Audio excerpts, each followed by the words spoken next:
Okay, let's get started. Today I'm going to continue building Lloyd's Titan Mech.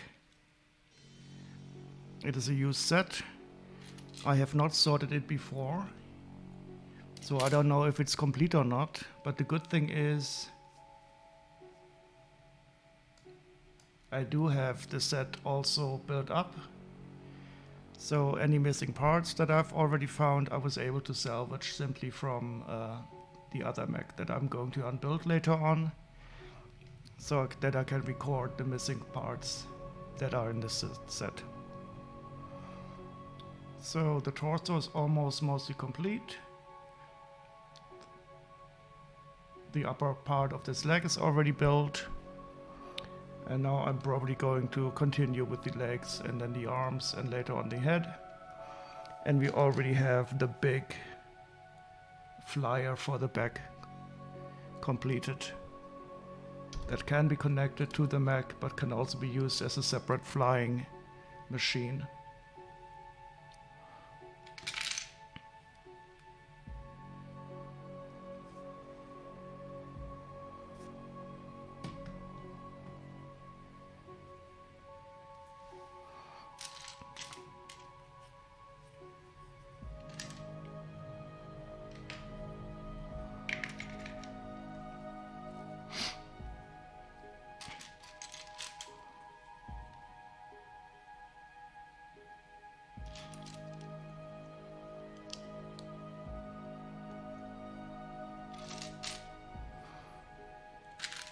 I think I will put the flyer over here to the side.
So this is the same thing that we built on the other leg, but the good thing is I already forgot some of it, so it doesn't feel as repetitive currently.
Interestingly, this little brown slope, I totally forgot to apply it on the first leg. And the same thing happened here. I totally missed it.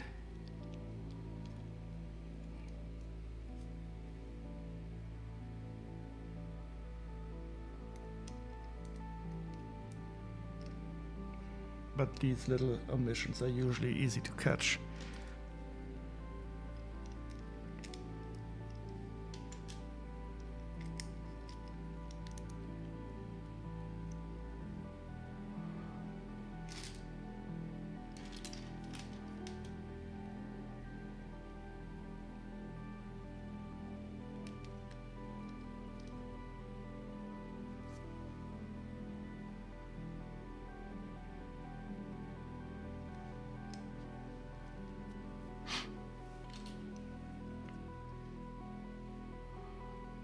I think we're going to use most of the leftover sand green parts for the leg.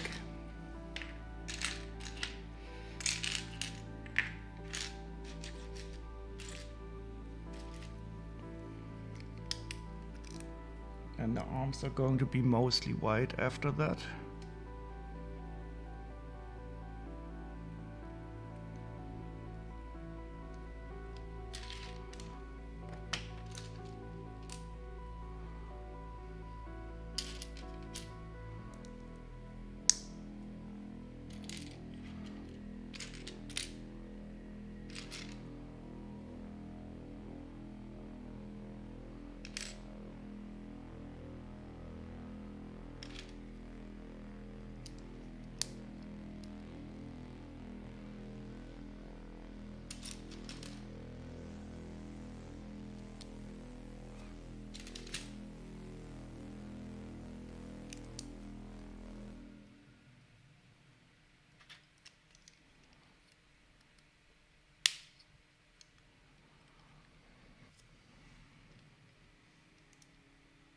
And here we have this interesting decoration again that is going to be put directly into here.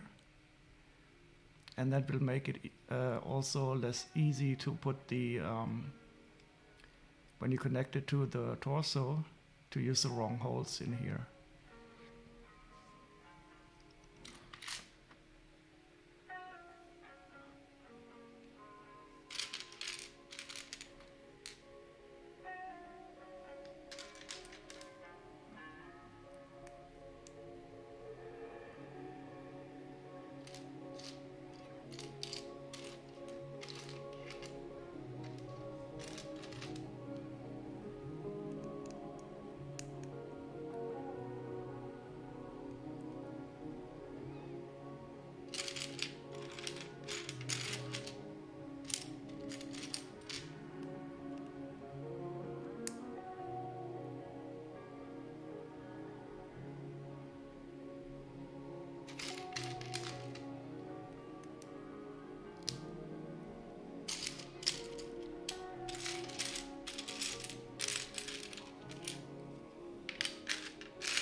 And again, we're using a little dark red lightsaber bar as a connector.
And now to put it all together.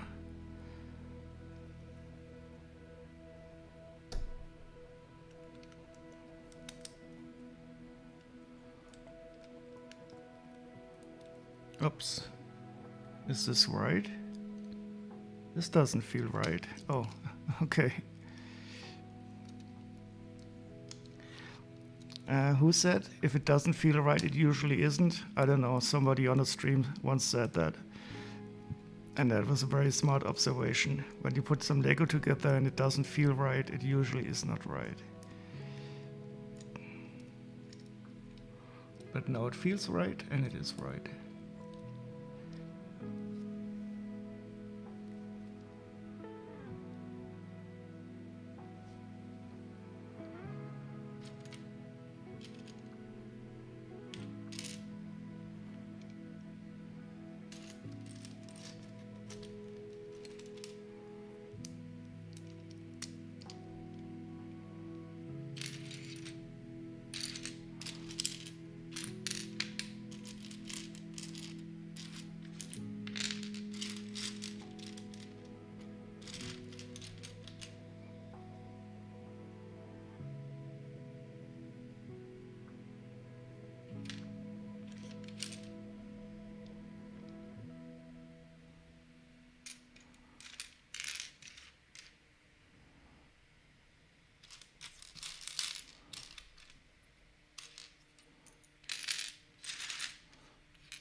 Oh, and now we're going to put some more sand green decoration on here.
the other side.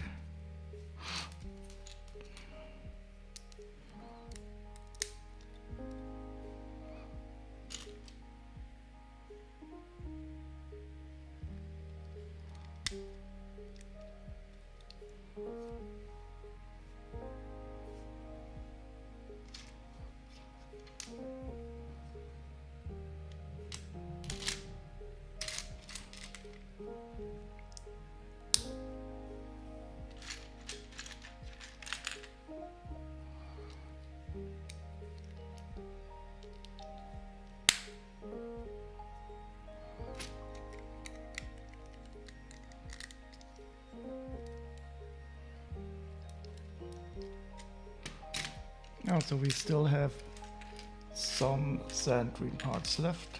Maybe they will be used as decoration on the arms.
And now to attach it. Wait, did I do something wrong? Nope.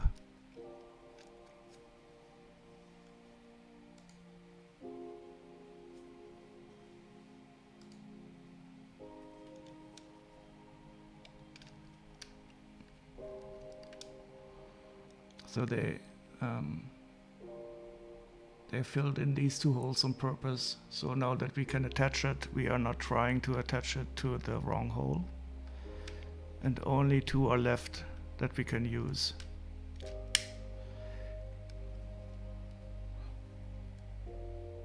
And here we have it. The upper parts of the legs, two more lower parts, two arms, and one head to go.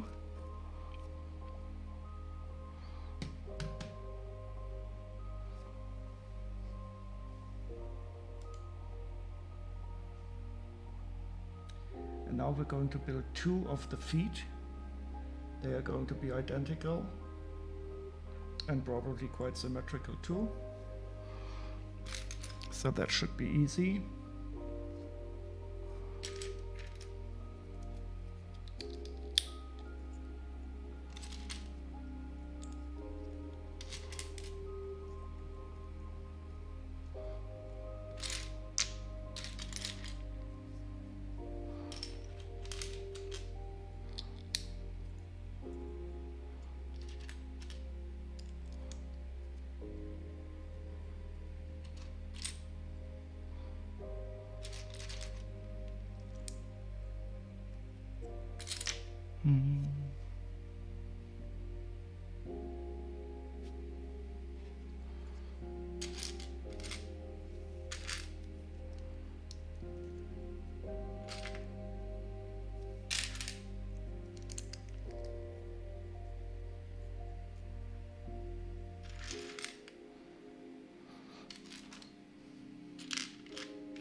So these feet are quite big. I can see it when I look at the other one. But of course they need big feet so that they can stand well.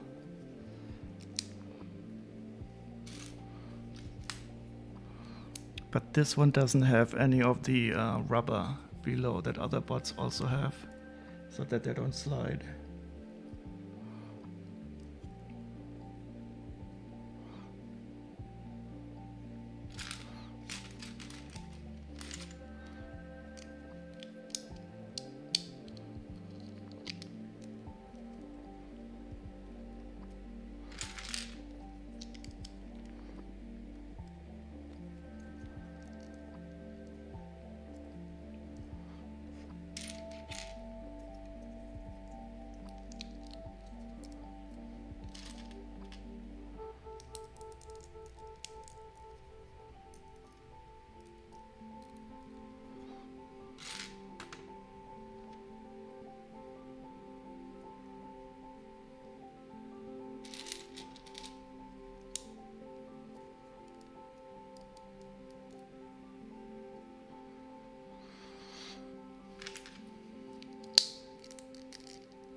Yeah, so these feet are perfectly symmetrical.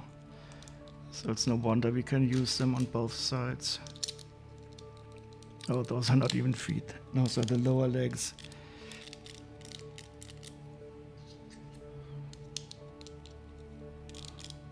That's one. With a nice, I think it is probably a knee joint.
Oh, hi Gina, how are you doing?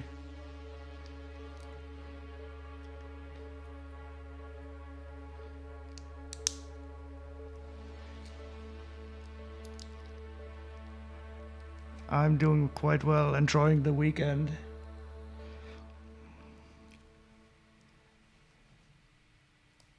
And I watched the Lord of the Rings TV show yesterday, that's why I put the soundtrack up.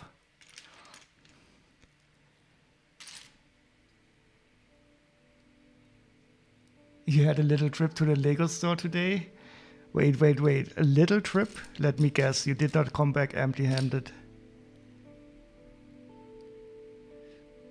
Oh, and welcome VR Gamer. Gina's about to tell us what she got at the Lego store. With a little trip to the Lego store.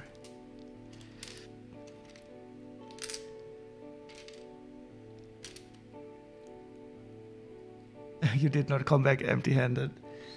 Okay, that would have been a miracle, I think.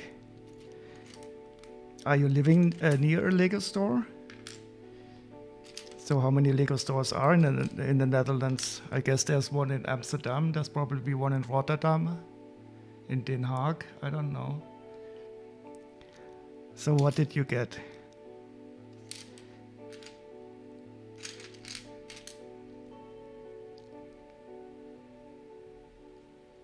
Was it a surprise for the stream?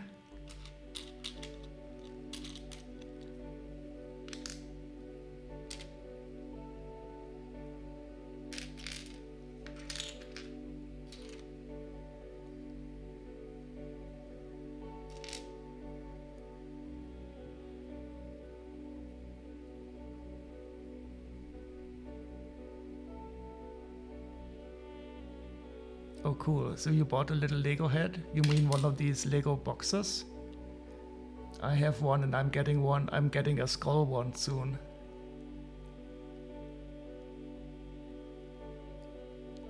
The noodle shop, I've seen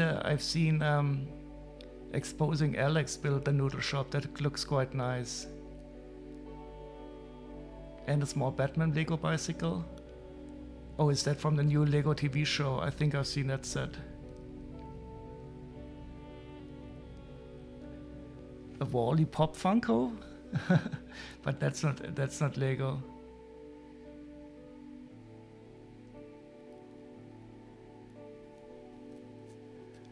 Yeah, I also have one of those sets. But then I saw the skull one and I also had to buy it.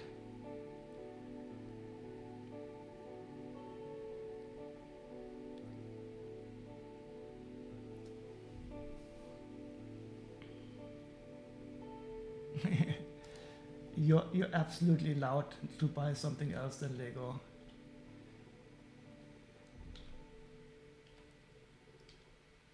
I also sometimes buy something that is not Lego. Food, for example, is almost as important as Lego.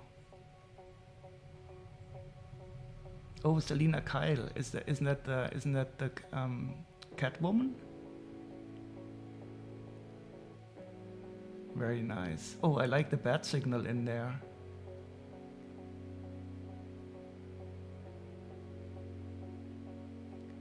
How close is Denmark to the Netherlands? It's not that far away, but you will have to travel a bit through France to get there. And through Germany.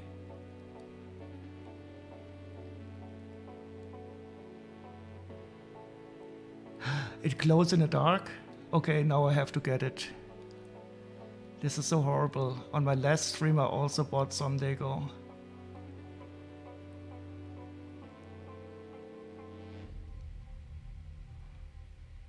Yeah, so you would have to travel through Germany to get to Denmark. But you could probably take a ferry and travel by boat all the way.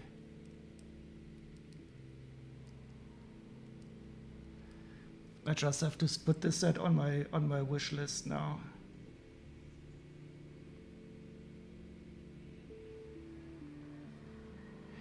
Do you plan to go to visit us in Germany sometime, VR Gamer?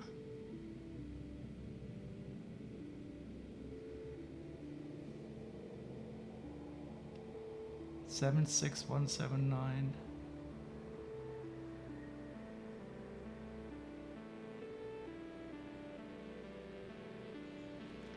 I love everything glow in the dark. Oh, it's only 10 euros.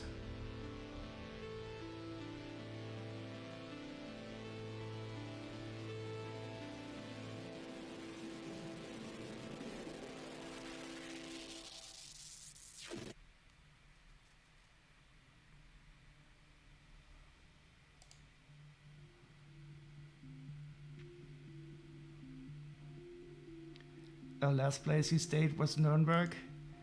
Yeah, but Nuremberg also has a lot of horrible Nazi history. But it is a nice town. That is nice. And did you eat some Nürnberger Rostbratwürstchen? So that they have this special type of sausage in Nuremberg. It's called Nürnberger Rostbratwürstchen.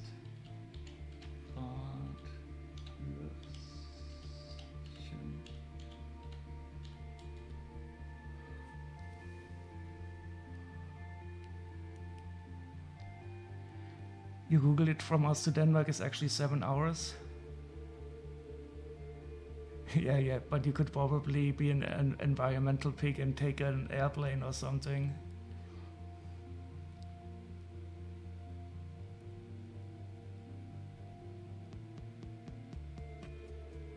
Yeah, they are these smaller, shorter sausages. They are nice.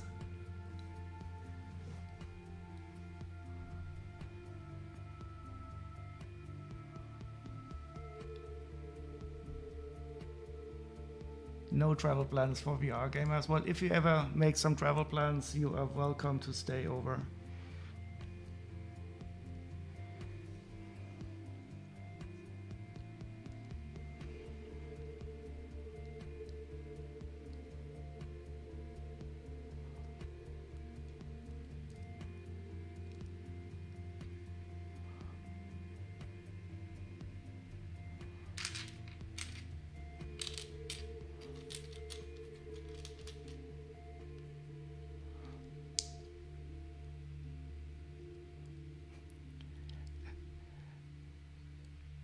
I'm always eager to show off my Lego collection. But the interesting thing is, fellow Lego collectors are usually not as impressed as other people. I have this one room that is so full of used Lego. And I live quite close to Frankfurt, so many people flying to Germany will fly to Frankfurt, because most of the international flights to Germany go to Frankfurt.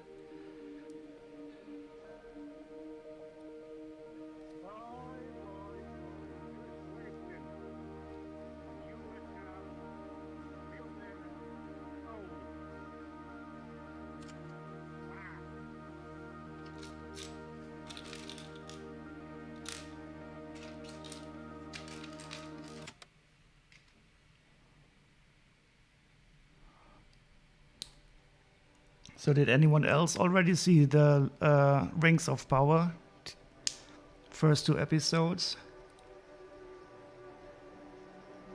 I just had to see them yesterday right away.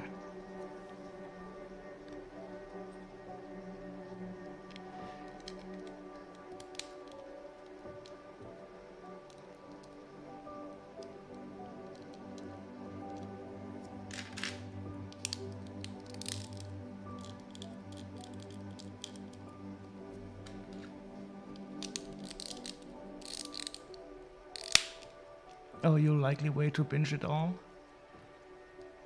Okay, so I'm not gonna spoil anything for you then. But all I can tell you, I enjoyed it very much.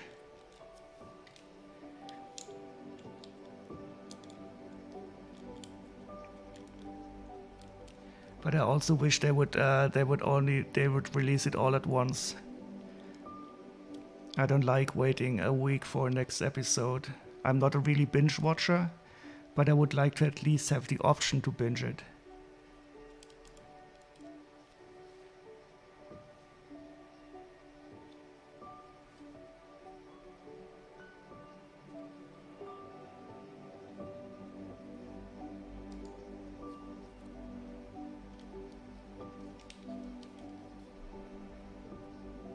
Okay, so there's no knee joint, there's no articulation in the knee.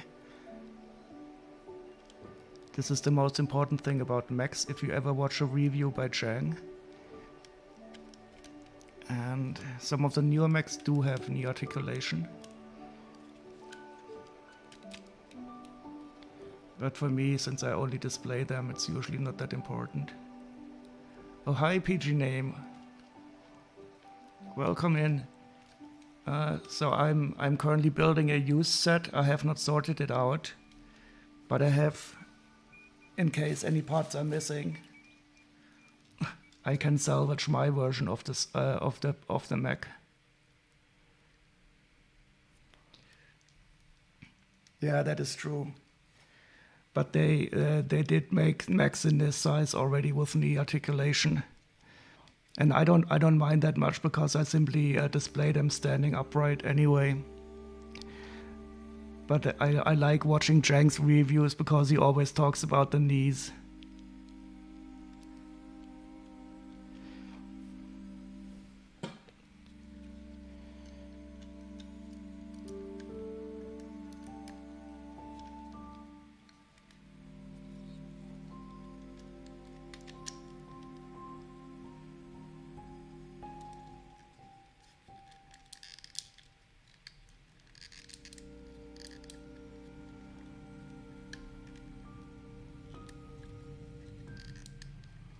Oh, so the new small mechs, they use this part that has a knee.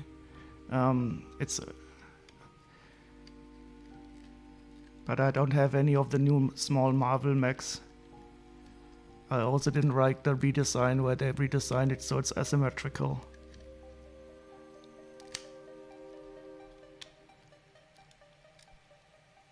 Oh, hi Chili, how are you? The Hulk mech is interesting. What set number is that PG name?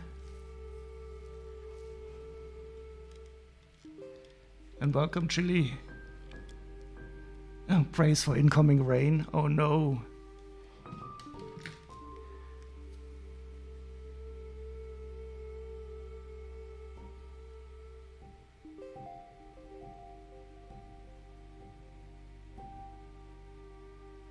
Oh, the Iron Man Sakarian armor. So I don't really have any of the Marvel mechs since I don't know anything about Marvel anymore. But I have most of the Ninjago mechs. And I also like the Monkey Kid mechs.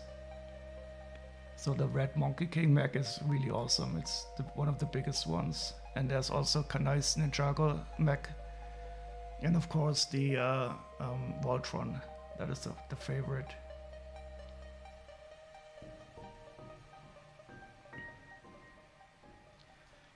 And there's also a new mech in the current wave, the Nias mech. I'm waiting for a better discount on that one yet.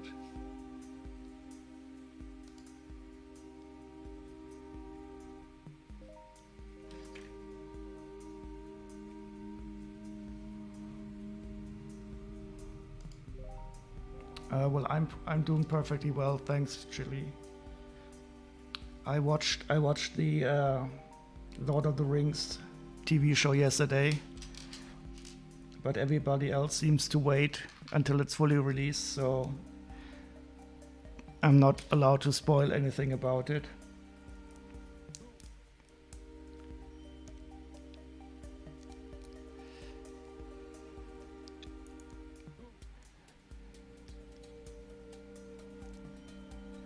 It's morning?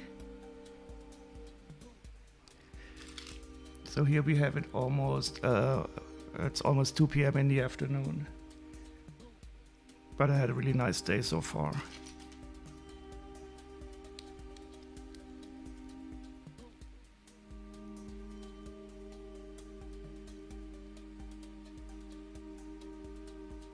You got lucky? Didn't you do any feelies? I think VR Gamer, he got 3 of the nights, if I remember correctly.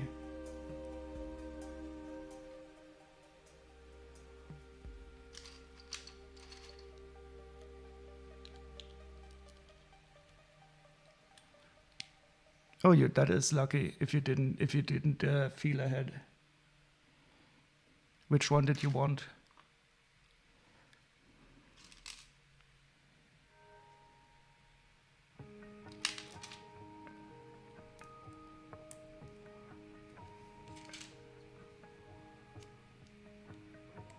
The Knight, okay. Then, so the Knight seems to be very popular. That is also the one that VR Gamer got.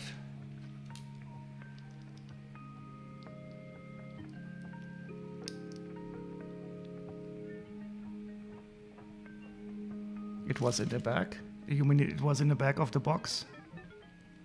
Weren't you allowed to feel for the to feel the bags before you bought it?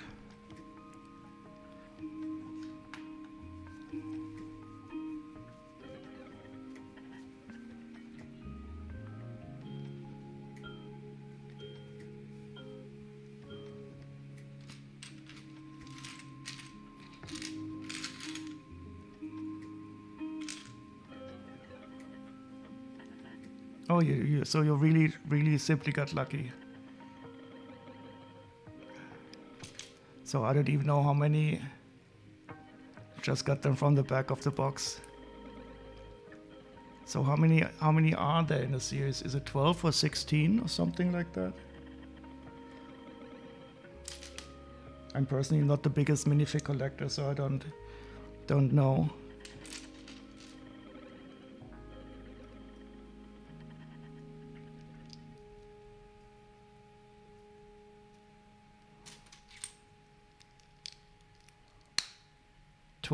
Okay.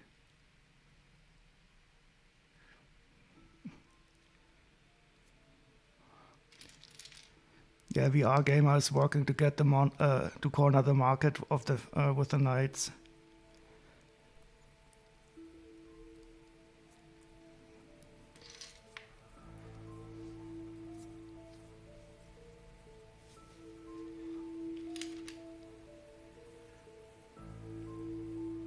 But it is really nice that they do print on the torso and on the armor.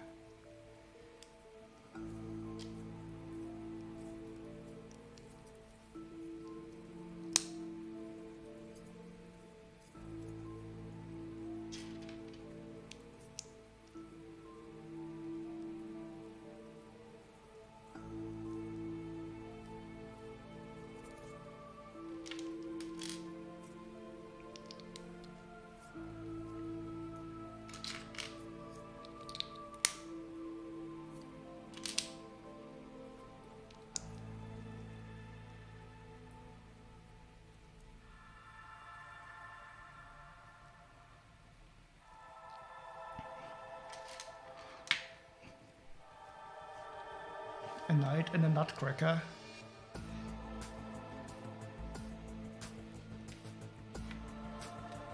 Is that one of those classic nutcrackers that looks like a soldier?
Only if the knight had backstats.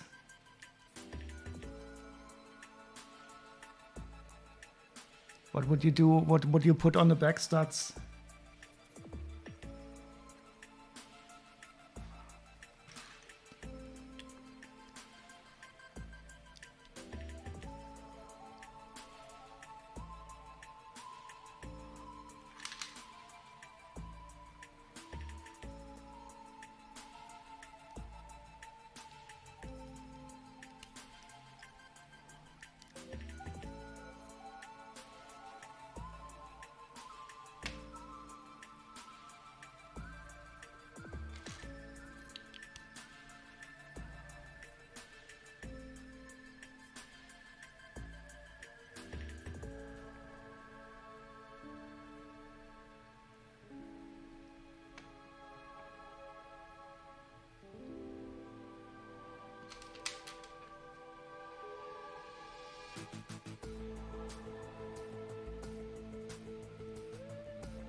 Yeah, that's a cool thing if they have the torso prints. And then PG name, he can create one with back studs. But the question is, what would you do with the back studs? Would you put some wings on him? A flying knight?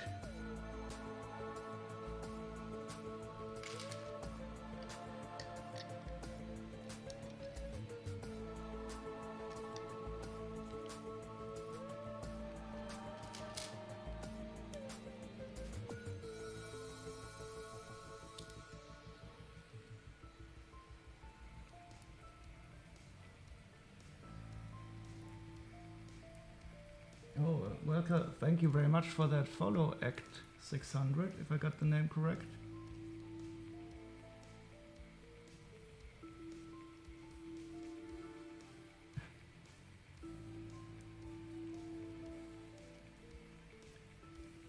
Act 600, that is a long play.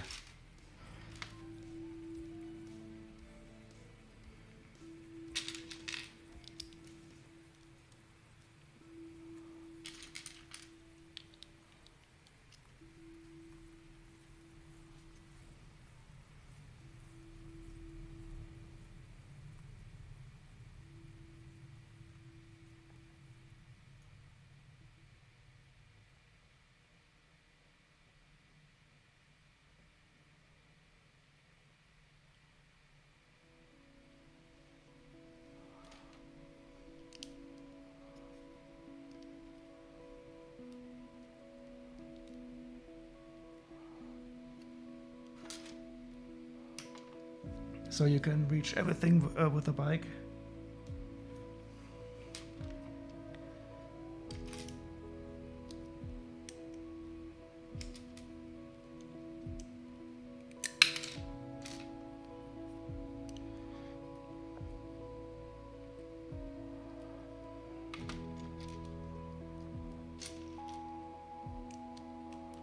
So I'm in a medium-sized town.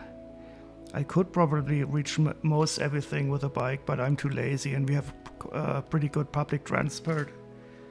So I usually take buses or trams.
A duffel bag and a bike tool bag?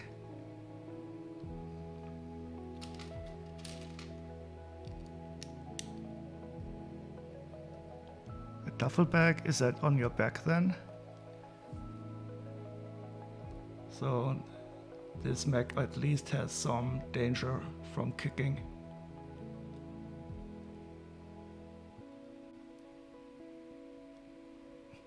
Oh, first time chat from viewer RTC Designs. Welcome, welcome. On the side of your body.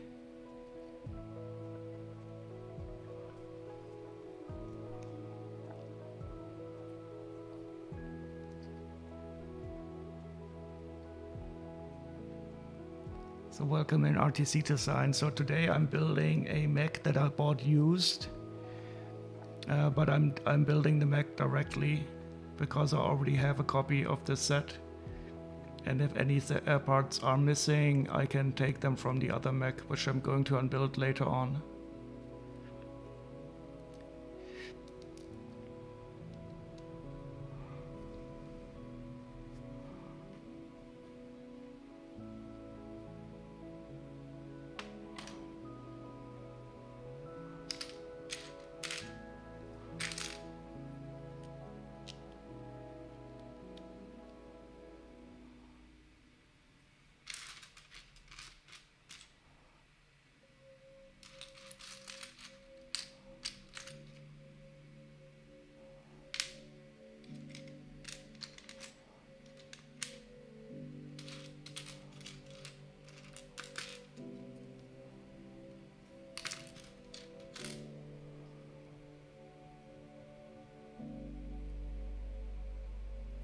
Do I have Zane's Titan Mech? Yes, I do. But this is Lloyd's mech. I can get him later on so that we can compare them. And I think Zane's Titan Mech does have articulated knees. Wait, I am starting to make mistakes.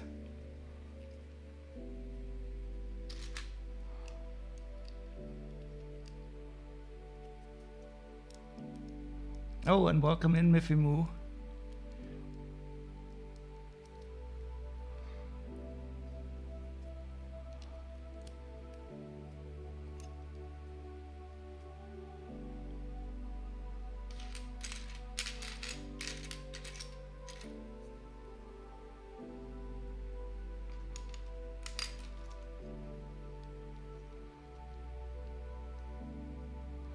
How is it? So I actually like I like them both, but I do like the one. I can get it. Just a second.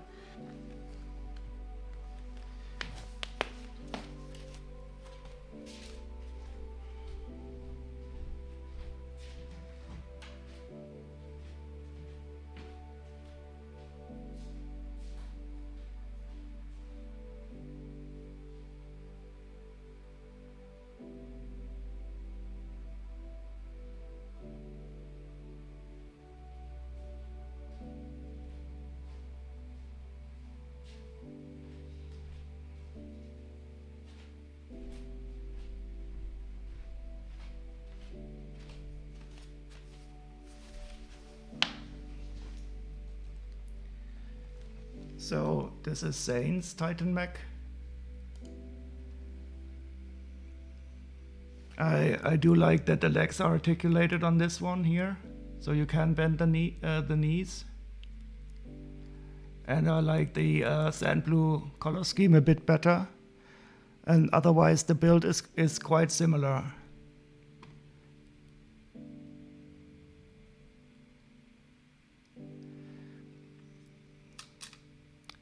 And I do like the head here a bit better, but the torso is very similar to this one. So probably it comes down to what color you like. If you like the sand green more, then Lloyd's mech is better. But if you prefer the blue and the articulated knees here, but they are quite comparable. He has the stud shooters on the back, so though like these. And Lloyd's Titan's mech has this big thing on his back.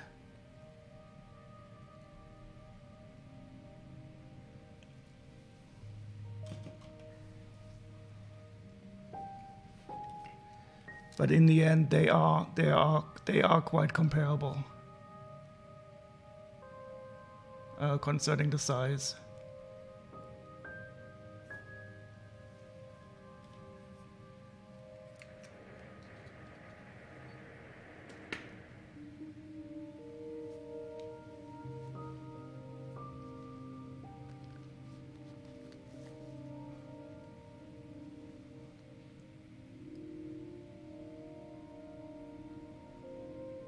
Yeah, so Ninjago has some really nice sets. I just got the golden dragon, the four-headed dragon. There are 2 versions of that in white already, and some of them are really nice. Also the temples, they always have this Asian touch, which is really nice. Oh, you've been searching through a sea of Lego and you can't find the part you need? I think we all know that feeling. I do hope that you can find it yet, Miffy. Oh, and welcome in, Exposing Alex. How are you today?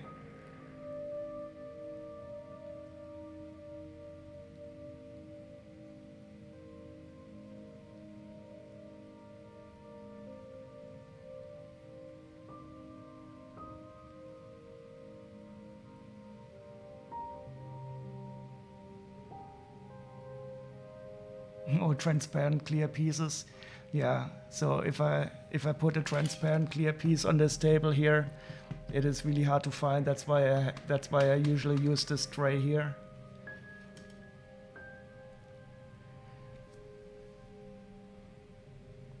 But this is the wonderful game loop of Lego, searching and finding.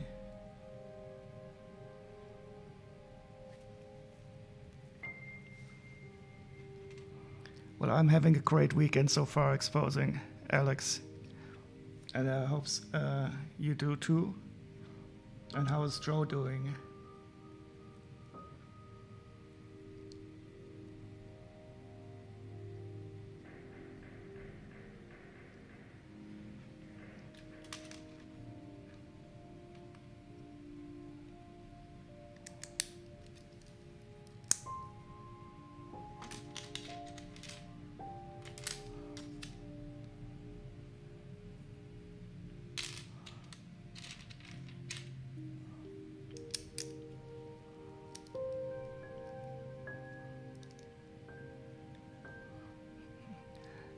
Yeah, it's like a game of Where's Wally. Yeah, I always call it the search and find feedback loop.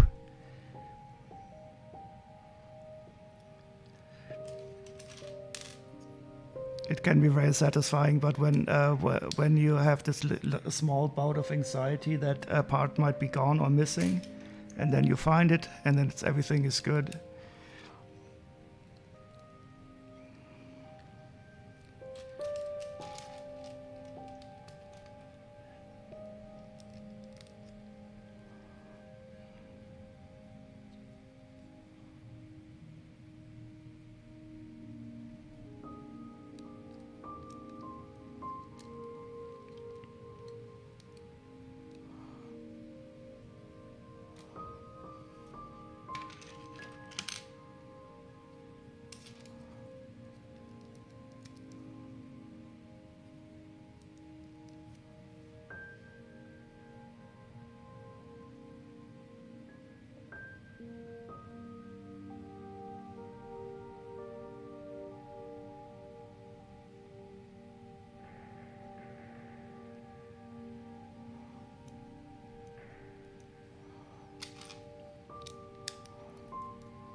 Oh, you thought you had some parts missing? Yeah, I know that feeling. And it's good to learn to live with the anxiety. Even if the part is missing, the world will not end.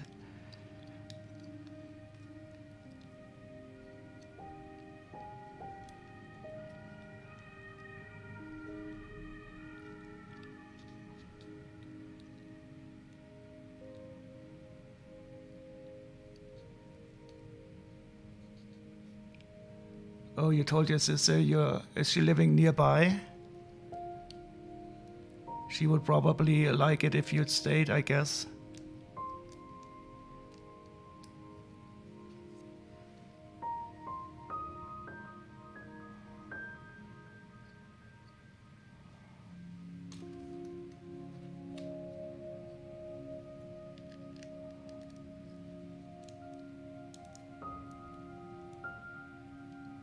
Oh, you had missing stickers? And it took them 3 weeks to send them to you? That is quite long.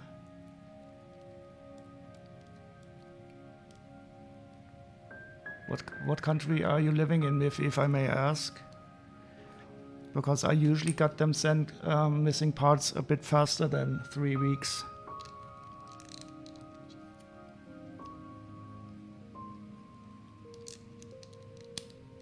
but I only had missing parts yet. It was from Denmark to New Zealand? Okay. Well, I guess that takes a bit longer than from Germany to Germany.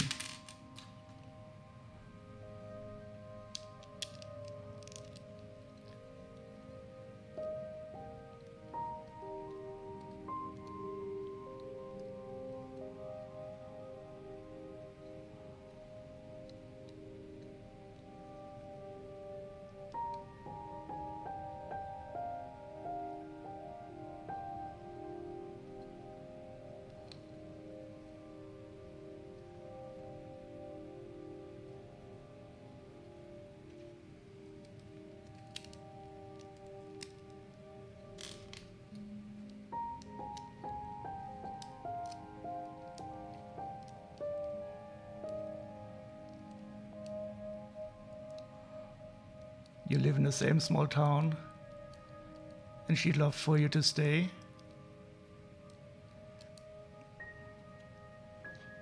Well, it's good that she would like for you to stay. Imagine how it would be if she wouldn't care.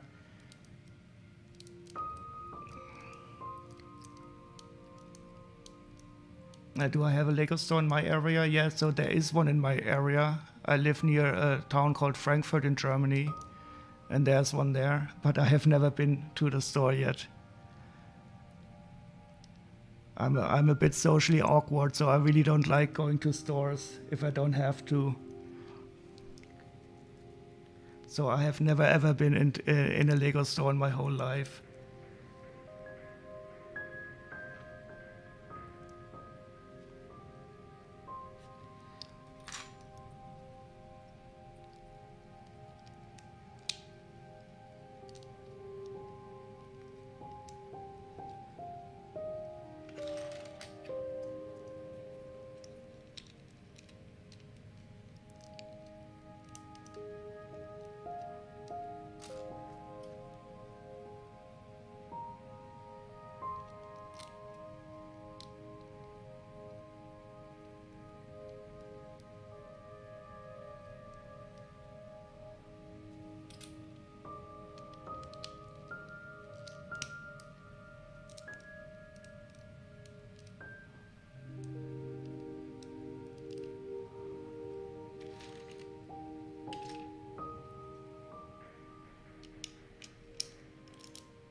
Oh, hey, welcome Andy's Lego. This is wonderful. I would really like to be able to stream more often at this time. I think you're the second person from New Zealand. Unfortunately, I can only stream at this time on the weekend.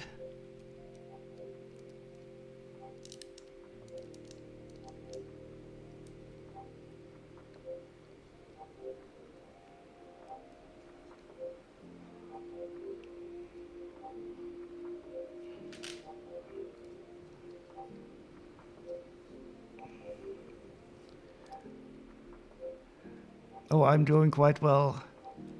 I watched the new Lord of the Rings TV series yesterday. I think that was also filmed in New Zealand mostly. But everybody here didn't, most of the people here didn't see it yet. So I'm not allowed to spoil anything. But I again really enjoyed the scenery. It's midnight here.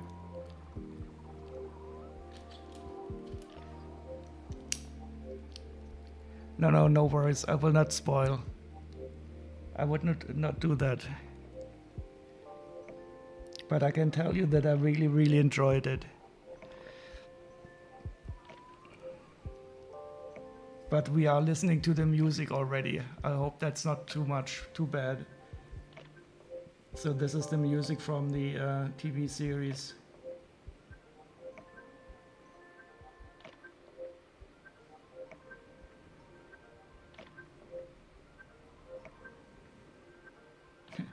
Hobbiton is close to your home.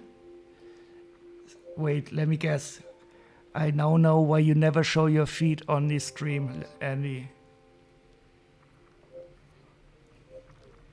We have to. We want to see your feet now.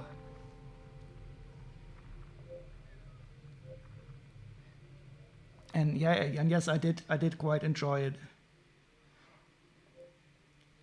So I really liked Lord of the Rings. I'm not the biggest fan in the world, but I did read all the books when I was younger, and I enjoyed the original, the 3 movies. And I think this TV show is quite well produced.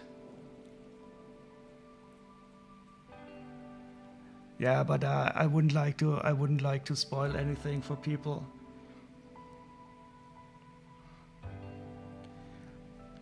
And there's not that many surprising things to spoil anyway.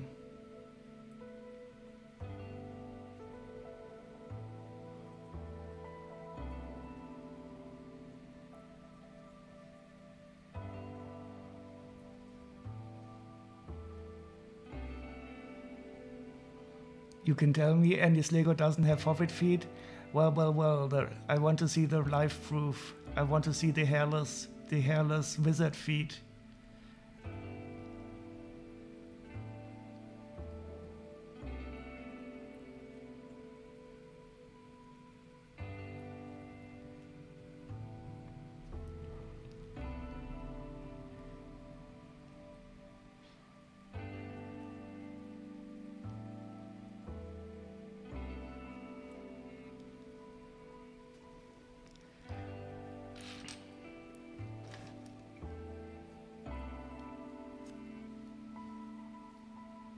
You have the bite of a tiger, though? Feet stream for Bricks mental. Exactly. So sometimes I accidentally expose my feet here.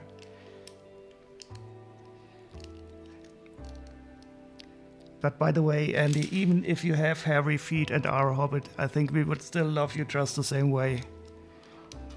So there's no need to shave off all the hobbit hair from your feet.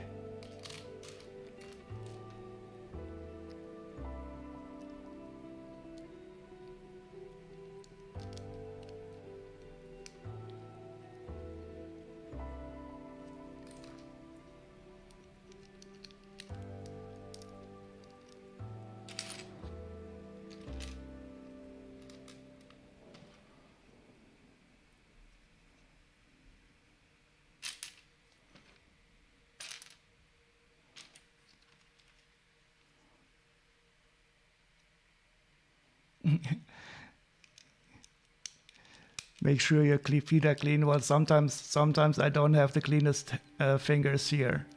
I do try to remember, but sometimes I forget. And the world hasn't come to an end yet either.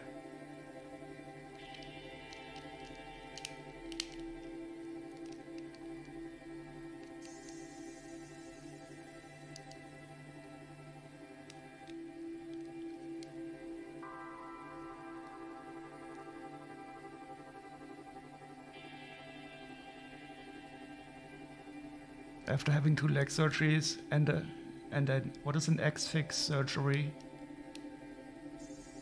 Because your ankles look ugly? But I mean, you probably are able to walk. And it's probably better to have some ankles that are not as nice and be able to walk.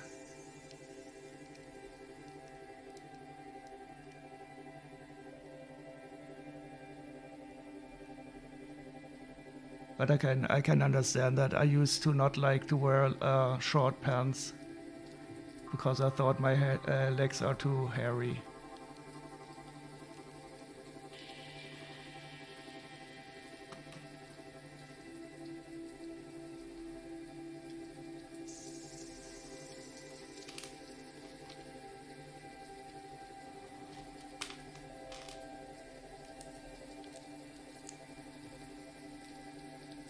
What is an X-fix surgery?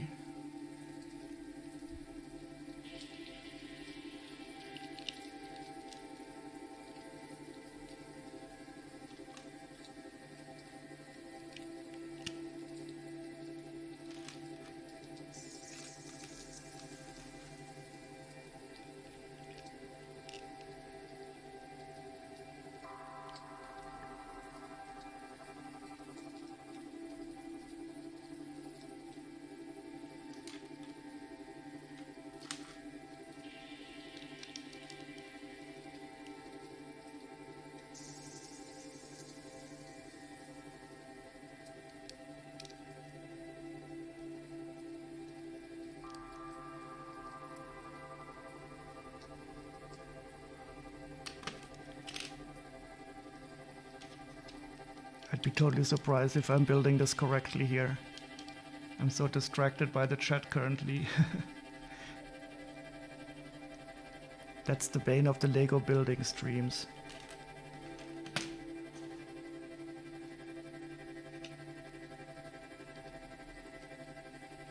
Oh, it's like a steel frame? And so the steel frame is on the outside of the foot, or is it still under the skin?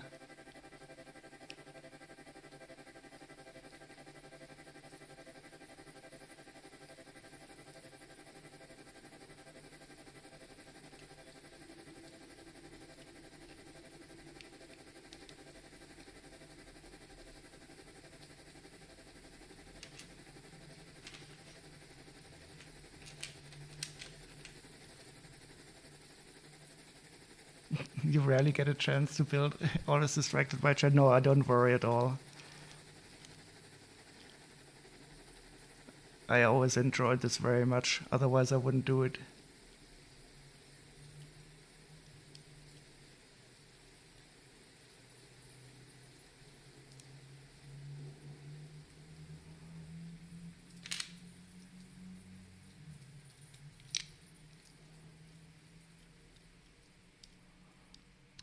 How big a Lego collection do I have, Brixmental? It is quite large, I think, but I cannot really know. So I've entered most of my sets on Brickset.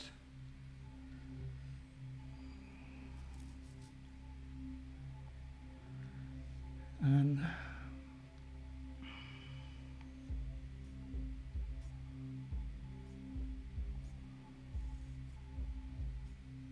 so I have 656 different sets.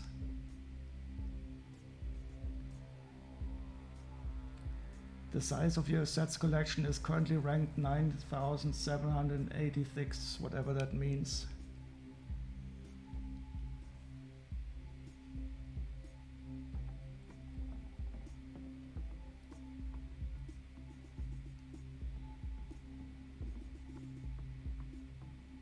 Oh, so the steel frame is on the outside.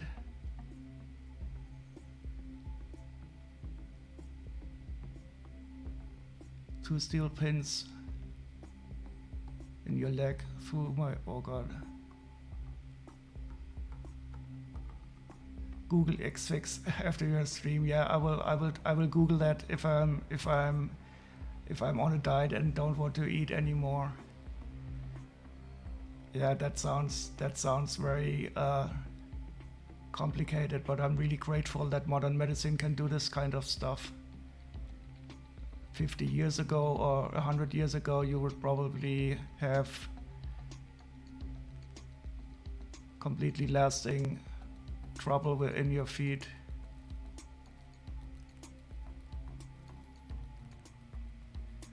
Oh yeah, there's Lego in my bathroom. Yes, there is Lego in my bathroom. Should I show you the image? Wait, where do I have it?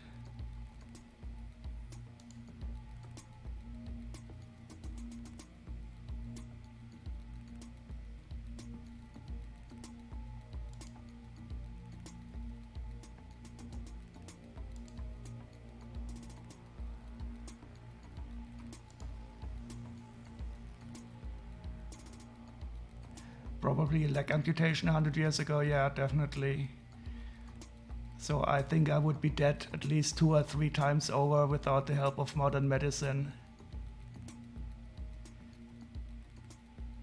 You gotta stop kickboxing those mouthy girls. Wait, I'm trying to find the image. I showed it the other day.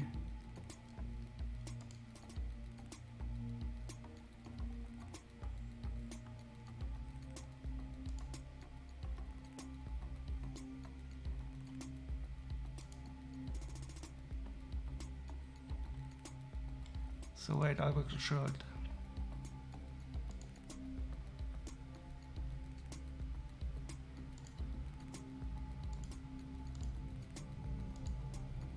Okay.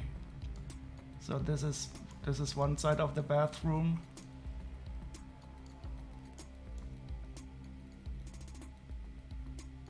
That's my bathtub. And that's the Tatooine area. Sorry, not sorry.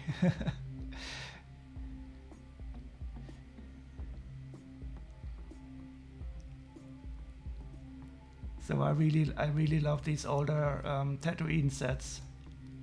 The Sandcrawler here.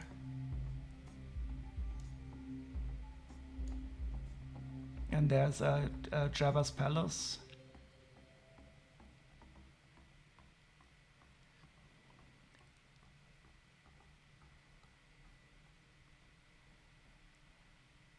And the other image was this one here. You have Duplo in your bathroom, but Lego is a whole new level. Yeah, I mean, I don't know if this bathroom would be a kid safe, small kid safe. But when I have friends over with their kids, they usually don't destroy it. Oh, and welcome, Recon. How are you? I really enjoyed your stream before. Don't expect anything lively from you right now. No worries. And this is the other image. So this is the side of the bathroom. That's my bad guys ships collection. Well, the one I have built up.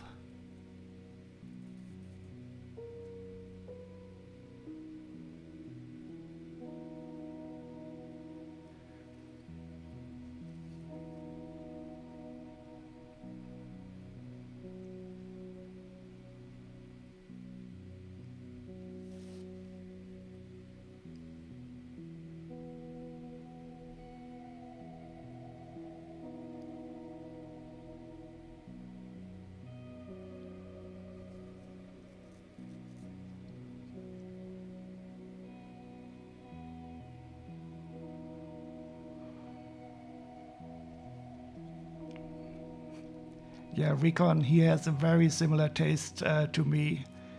When I was at his stream the first time, I thought that he might be my long lost twin.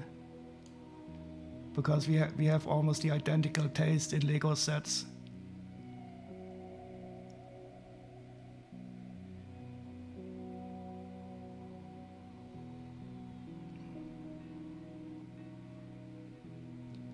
Yeah, so I think we have a very similar taste, Recon.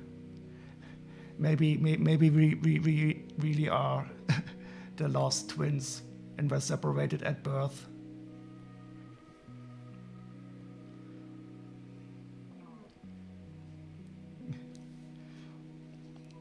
We should probably talk sometime about our mental health issues, because I can believe that we probably have similar issues too. Not that I'm very suffering from them currently.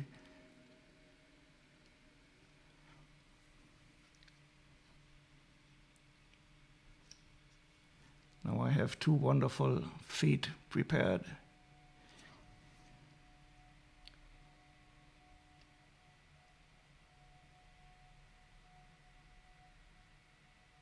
Now we put in the stickers.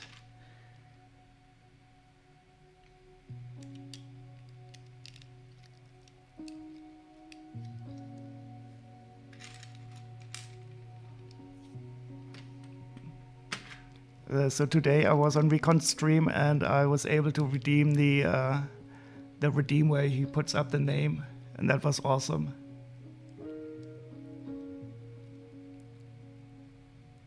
What? Wait. So you have a very good perception too. You saw the carbonite freeze chamber?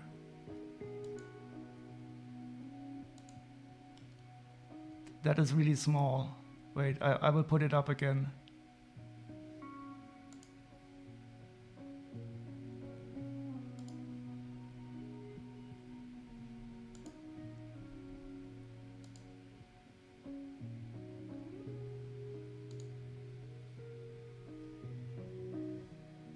Wow, that is amazing. So I don't know if anybody knows it, so on the upper right, besides the 8080, also below the 8080 and the Falcon, there's a carbonite freeze chamber.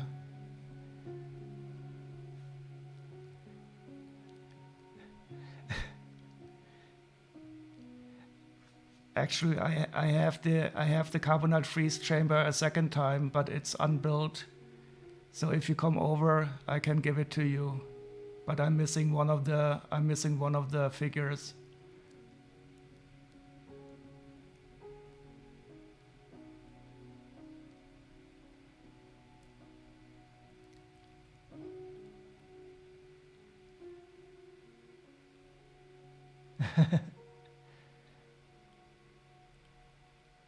Exactly.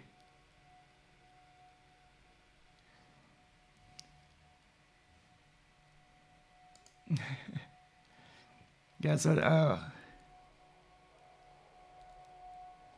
in the freeze chamber, you have to make sure that you get the Boba Fett and the figure of this little guy with a snout nose, because they are quite rare, and I've often seen this freeze chamber without those two.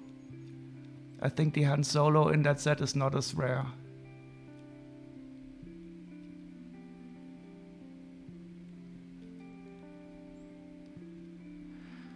So one more reason to come over, VR gamer.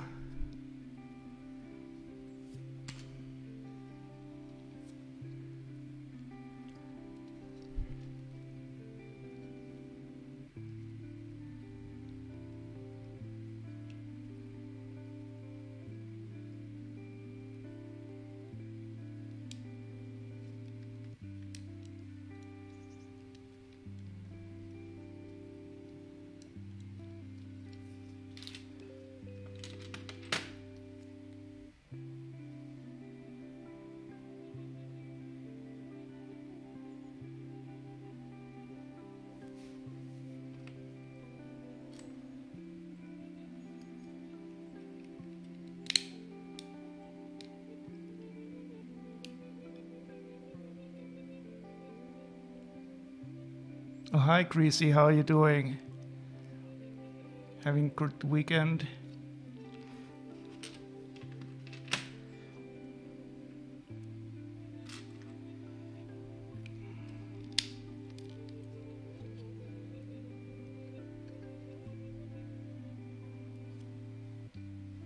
Yeah, the combination, yeah. So they are put together here.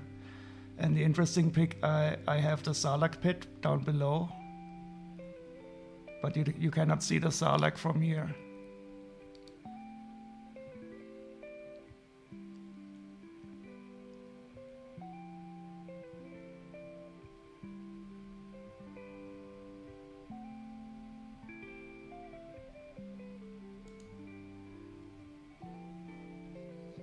Up till last night building the Optimus Prime. Did you stream last night? Well, I had to watch the Lord of the Rings series.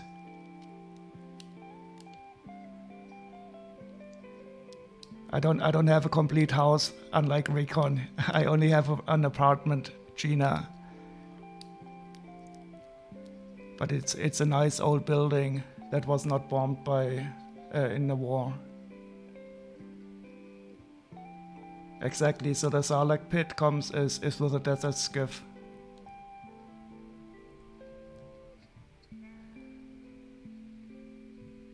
Oh, definitely, Greasy here streamed the Optimus Prime.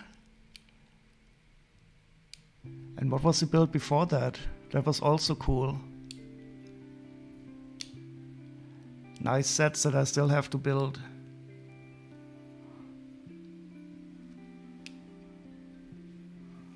Okay.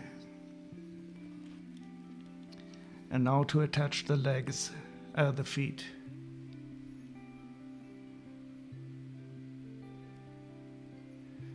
So you really need to get the Ecto 1 to get the trifecta of 80s cool sets complete. No, it doesn't. It doesn't get wet in the bathroom, so I don't often go into the bathtub anyway, and the shower doesn't reach there. And actually, a bathroom is quite a good place to store Lego, because you usually have a bit of less dust in a bathroom. Since the atmosphere is it's more humid, the dust it's not as dusty. So I only have to dust the stuff in the bathroom at least for half the time than the stuff that is in the other rooms.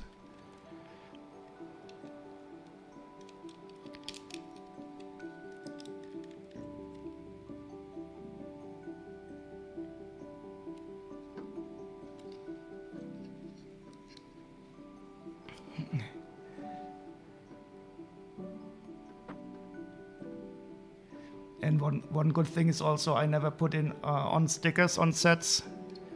So I guess the stickers wouldn't like the humidity too.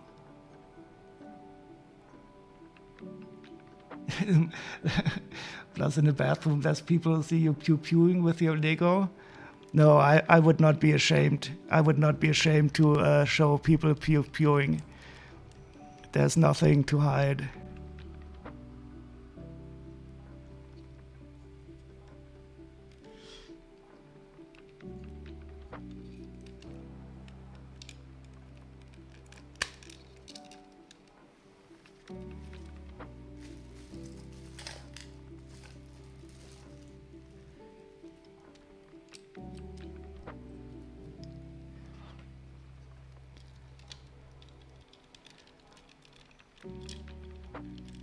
And whenever I build a Star Wars set, of course I have to test the swooshability of the set. Just for review purposes, of course. Okay, so now we have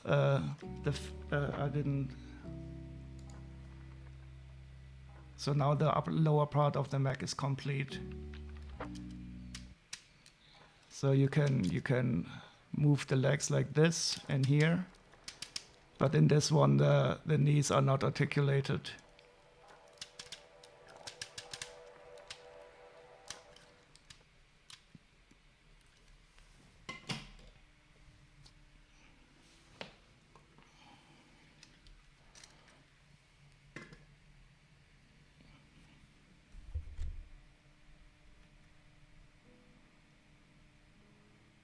So that is on the left, it's Zane's mech, and on the right is the one I'm currently building. That is Lloyd's Titan mech.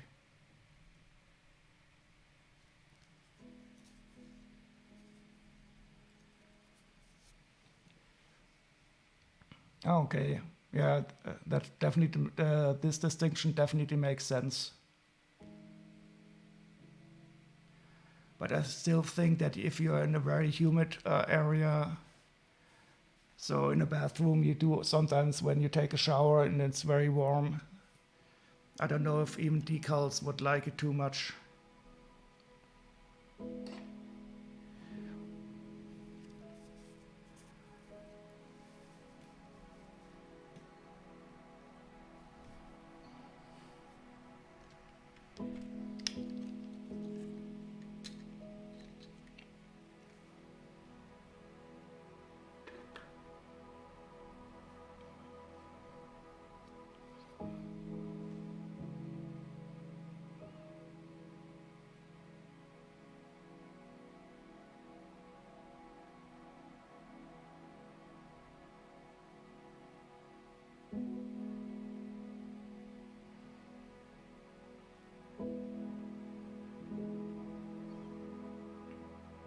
And now we are putting on, creating the arms. I will build up all the minifigures in the end.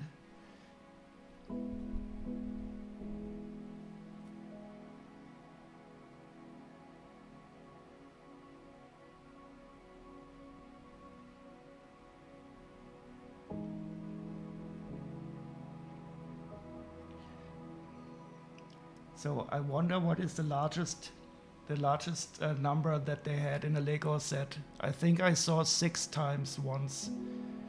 I don't remember seeing more than 6 times. Did anybody ever get something higher than 6 times to build a sub-assembly?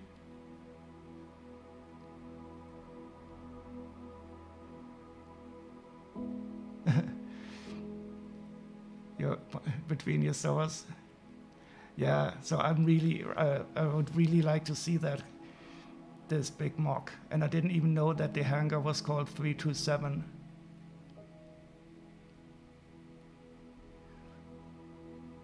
Yeah, so I've seen old stickers really badly disintegrate also. It depends upon how they are stored, and the sun also doesn't help, of course.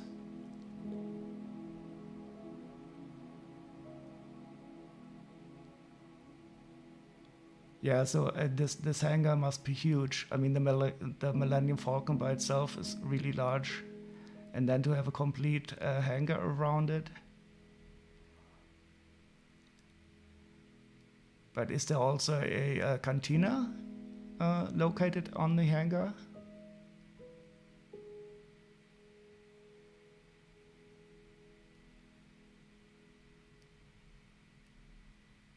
Wait, the hangar is the Falcon gets tractor beamed in episode 4? I don't remember that. Oh, on the Death Star. Okay, I thought it was the hangar on Tatooine. Now I get you. I thought we were talking about the hangar on Tatooine, the round one.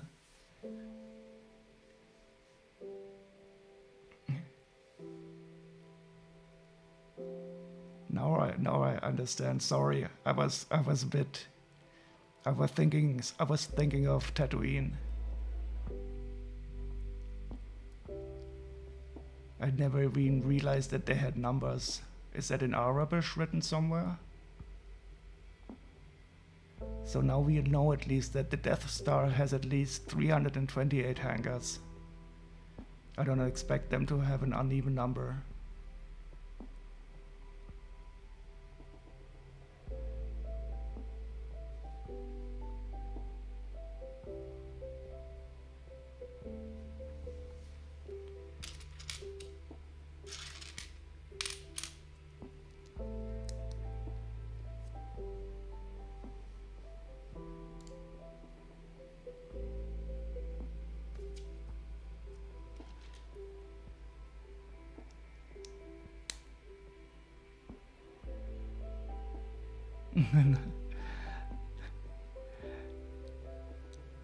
Caught in some sort of tractor beam. Oh god, imagine hangars that fit Star Destroyers.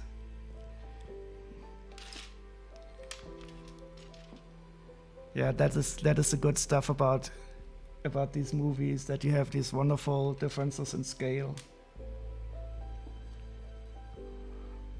I don't know if anybody remembers playing Sekhmet Kraken and the Alien Mindbenders as a kid. I think it was a Lucasfilm adventure game.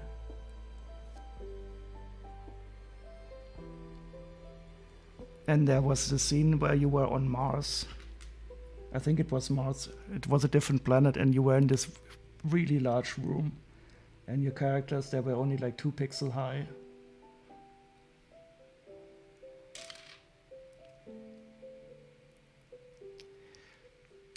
And that's I really remember the scene so fondly when you were walking in this huge room and your characters were only like 2 pixels.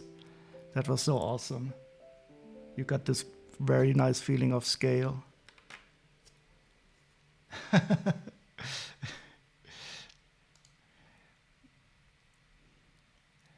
Yeah, so I think they made they have a remake of that game.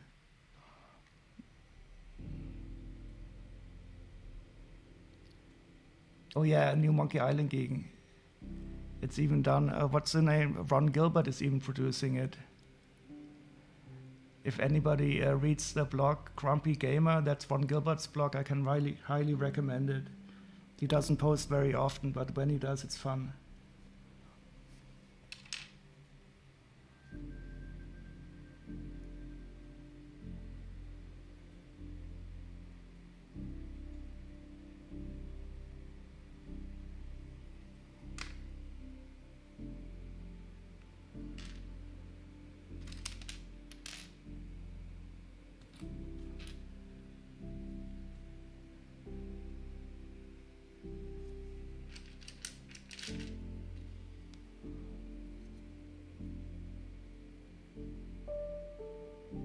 you had Monkey Island 2 on the Amiga on 13 floppy disks.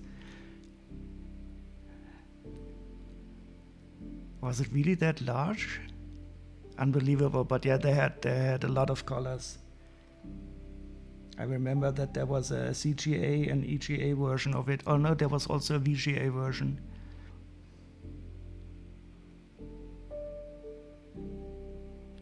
And the music was so fantastic. For most of my life, I had the Monkey Island theme as my ringer on my mobile phones.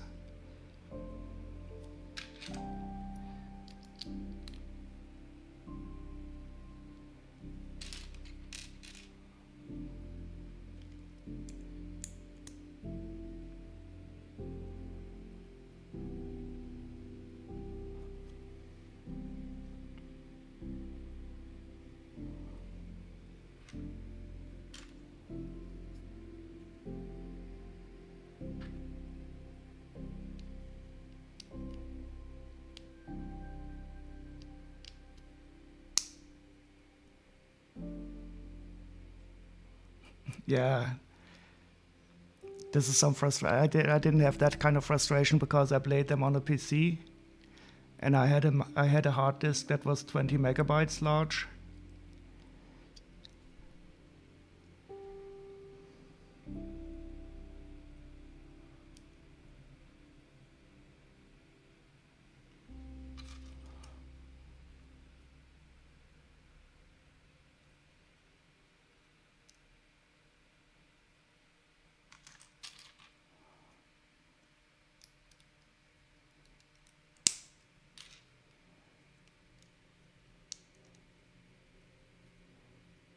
Yeah, it was a 286.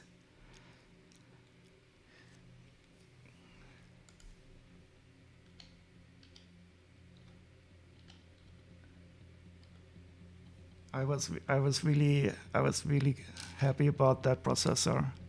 Well, all my friends, they had Amigas or C64s or Atari STs. But I had this one, and it had an EGA card. It was not VGA.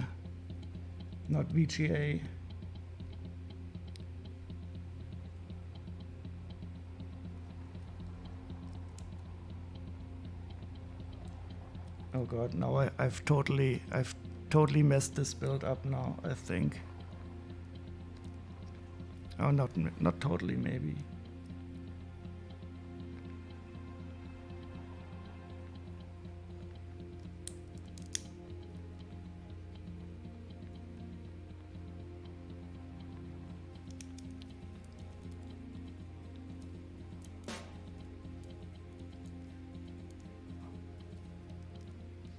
Yeah, but the games for the Amiga were so great, so I was always over at friends' houses playing on the Amigas.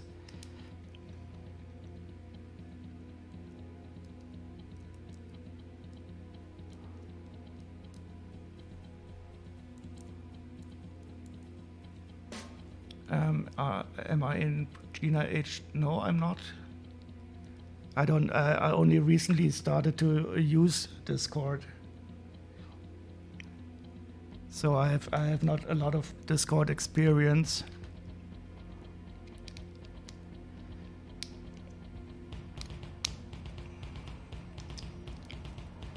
But my Discord is, wait, I can show you. So how do I, what's new? I don't know what's new.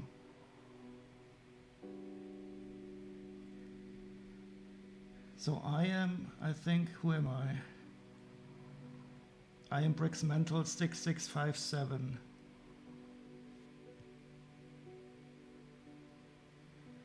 And how do I join? Hey, what's this? Plus.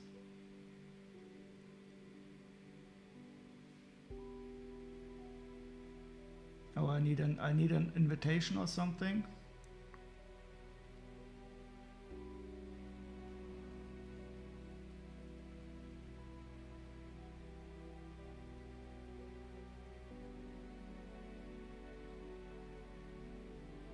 Oh yeah, she does. It's highly recommended.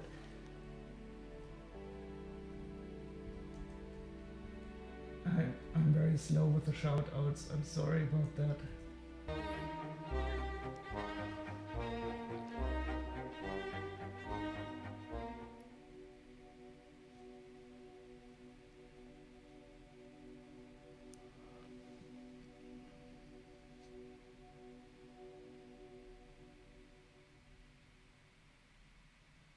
Wait, I can probably simply click on her.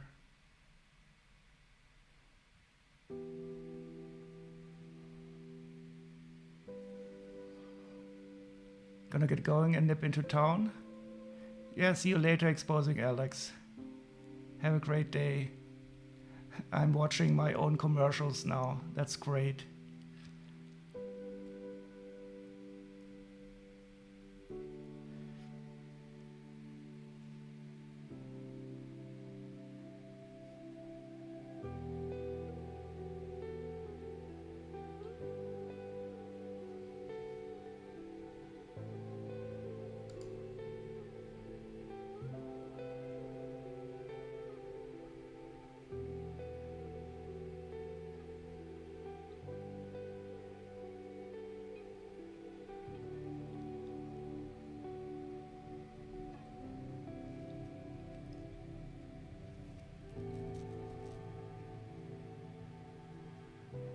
So my Discord ID is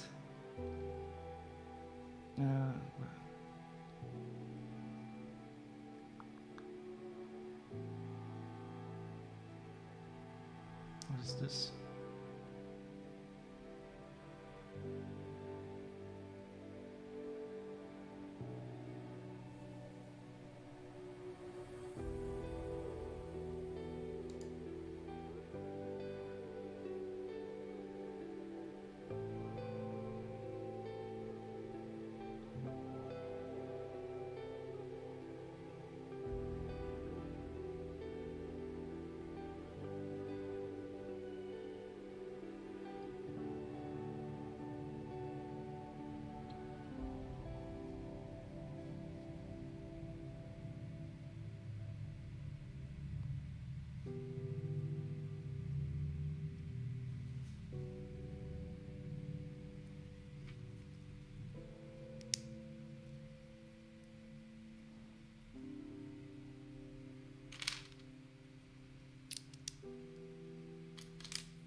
Oh, I have to do some more shout outs.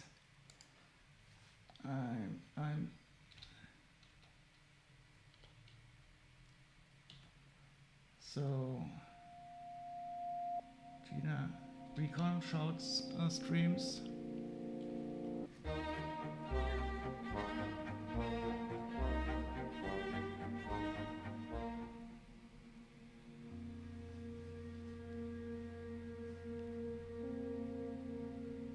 Yeah, sure, why not? I'm very new to Discord, so I don't really know what's going on Discord. You've got pics to share? Oh yeah, that would be interesting. Yeah, sure. You can also so my Discord ID is 6657. I still don't understand how the authentication system here works. And I also have some friends. I have 5 friends on Discord.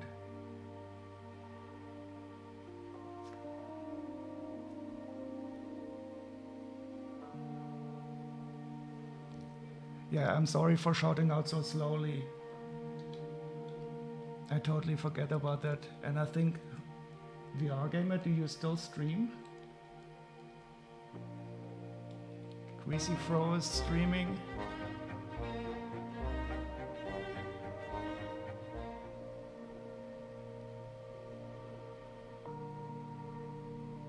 So I also don't really know yet what the difference between Discord is.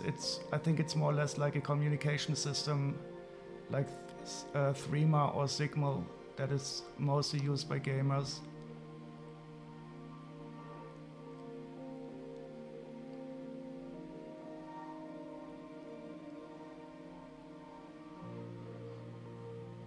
And we usually use it here to exchange images. So Lego Legend, for example, he showed me, no wait, what am I doing now? He showed me the images of his lion modification.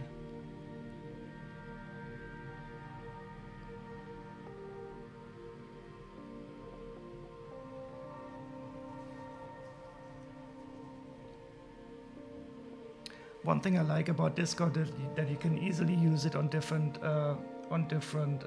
devices. So I usually use Threema for private messaging, but that you can only use on one device effectively.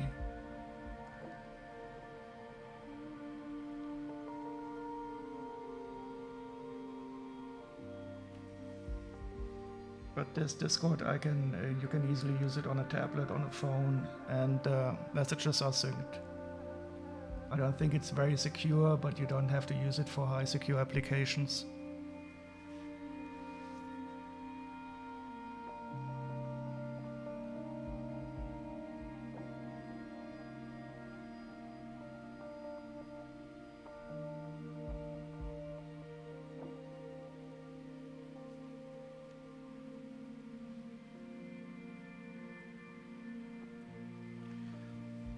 I think I actually managed to build 2 upper arms, and they look similar.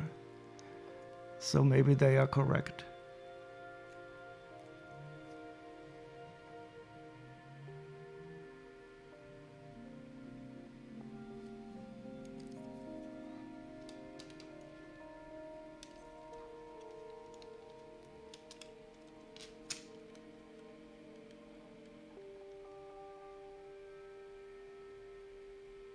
Oh, thank you, Recon.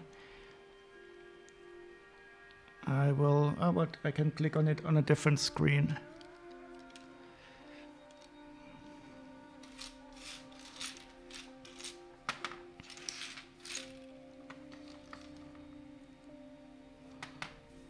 So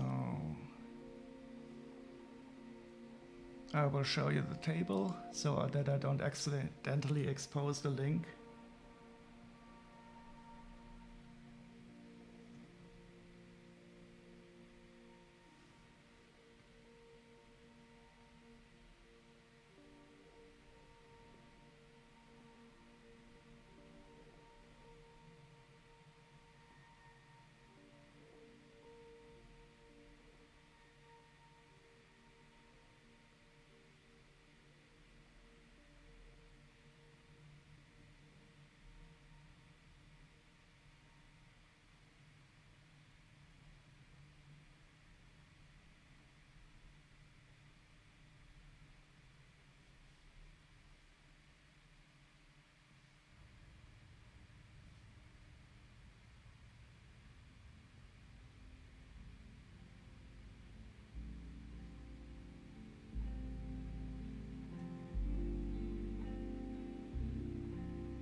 I'm there.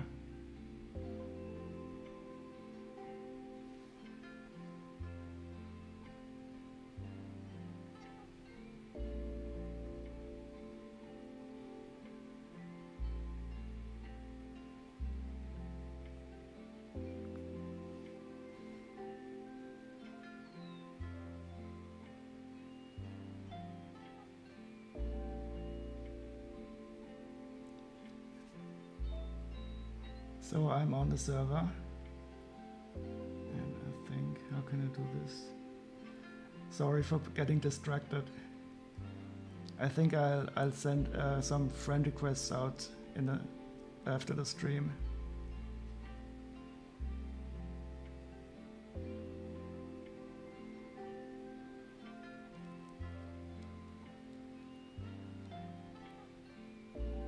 Okay, in the photo channel is where I'm going to post the pics.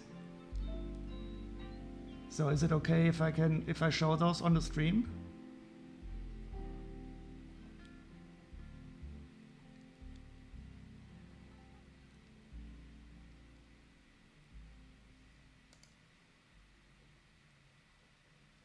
Because I don't really want to expose anything that is possibly private. So if you want to, you can also send me the images directly.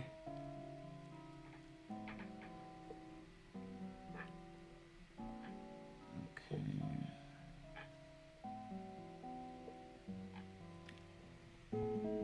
Because I don't know if this guy, if Roscoe Inferno is, for example, happy if I show his face. Ah.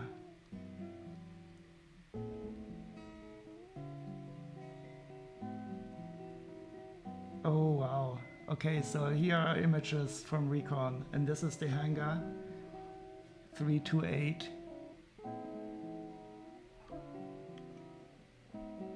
That is awesome. And just imagine, I mean, there's probably nothing to see the size, but it is the size for the huge Millennium Falcon.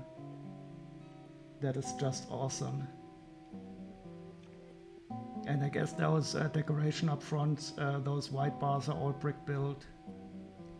Oh god, look at all those black tiles.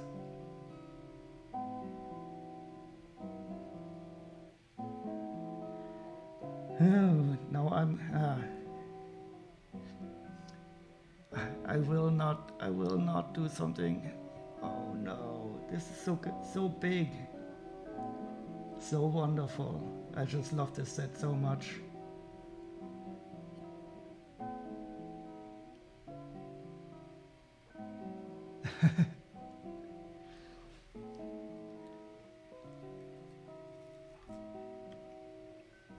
And even the Millennium Falcon even looks a bit small in there.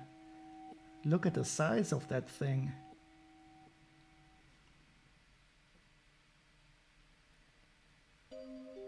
Wait, but that's not the Imperial. That's not the UCS Imperial shuttle?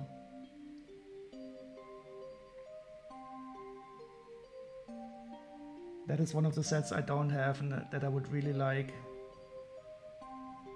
But it is a better scale for the hangar, I guess.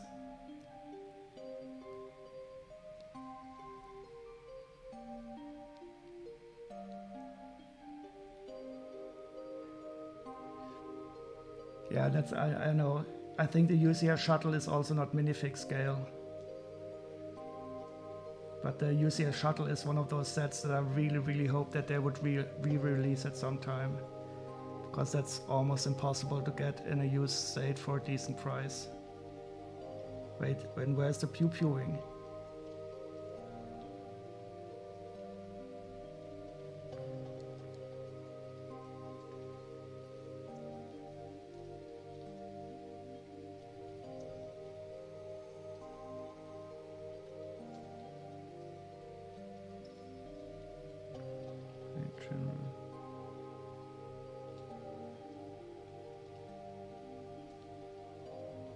Oops, I'm sorry.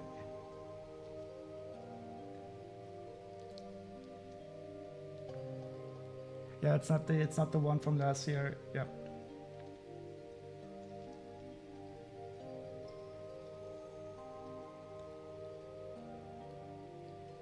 Ah, okay. So I thought it would show you flying around in the shuttle and saying pew pew. Yeah, that is a nice scene. And wait, is that Tarkin here?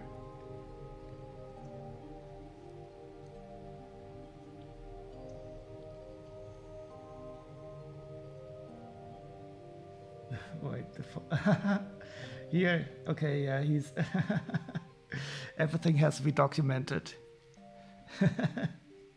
That's nice. And who's the guy? Who's the guy behind him? There's also somebody behind him there.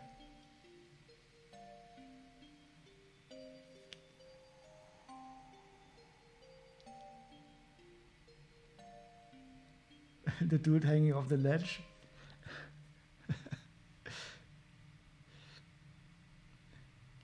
Really nice.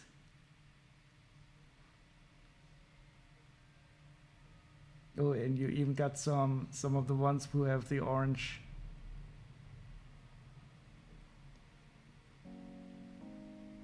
Absolutely wonderful. He was falling off. It is so huge.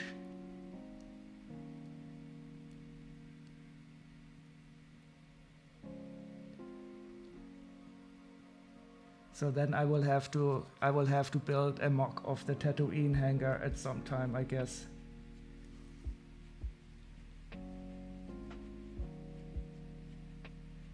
That would fit I don't know if it would fit in the bathroom though. Really nice. Wait, is that on a wooden? Is that is the base? But the base is not Lego.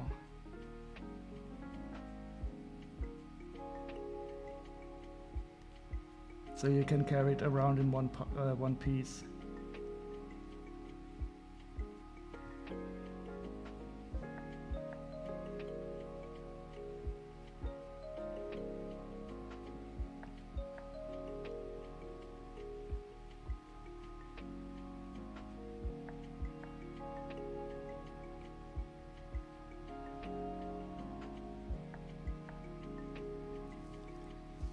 Well, the Tatooine hangar you could also use for some nice Mandalorian scenes, where this cool woman, I don't know, she has the curly hair.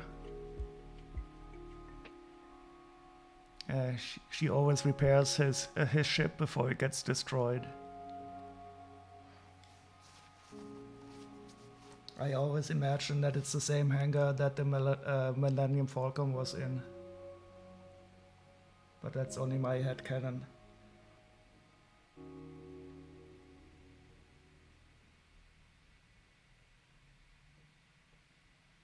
Really nice. But you glued the mock to the base using the crackle.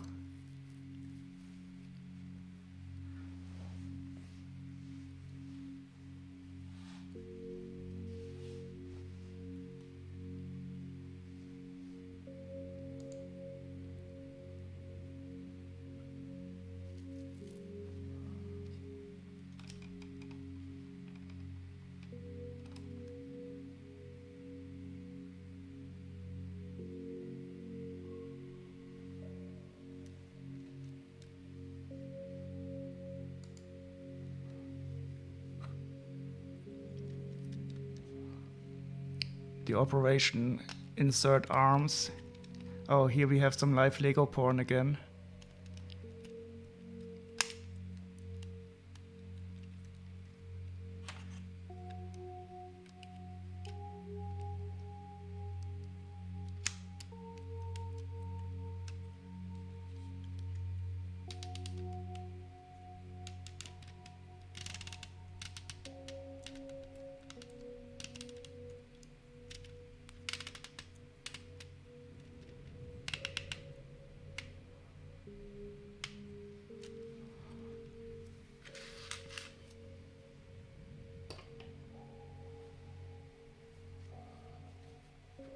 But that is really, really good. But didn't I see? Didn't you show the Falcon on your stream? Oh no, it was the 8080. My 8080 is still not complete yet, but it's so large I cannot build it on the stream. I still have to build the final plates for the torso. And I think I only have 3 of those Snow Trooper battle packs. Not as many as you have sitting on top of it.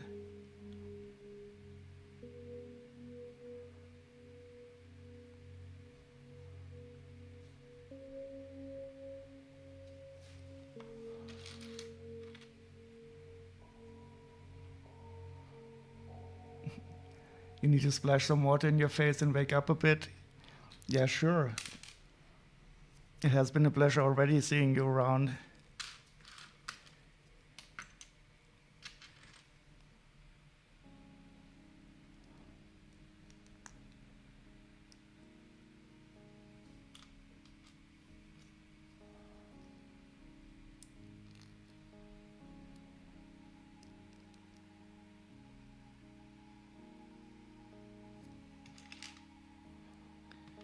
Oh god, I almost made a huge mistake and put the wrong kind of stud on here. There are flowery studs and normal studs in this set.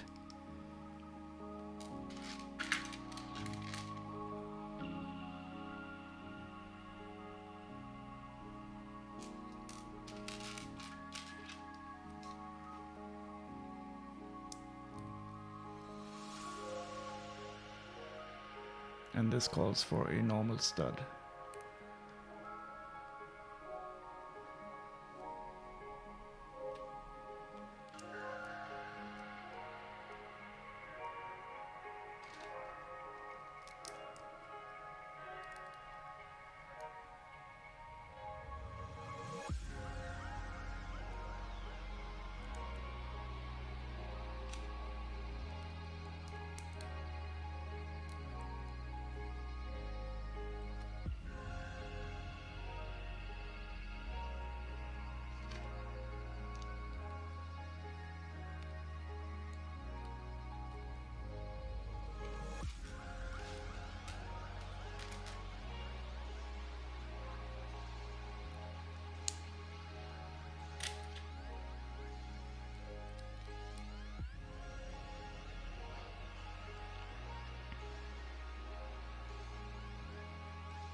So I think this is going to be one of the hands, probably a finger here.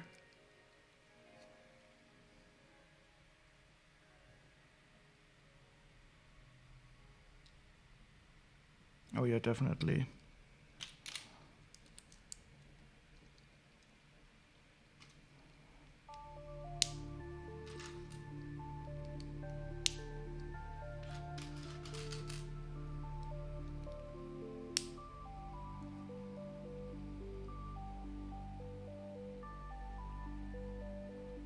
I like the way that they use these axles so that you can more easily attach a weapon or something.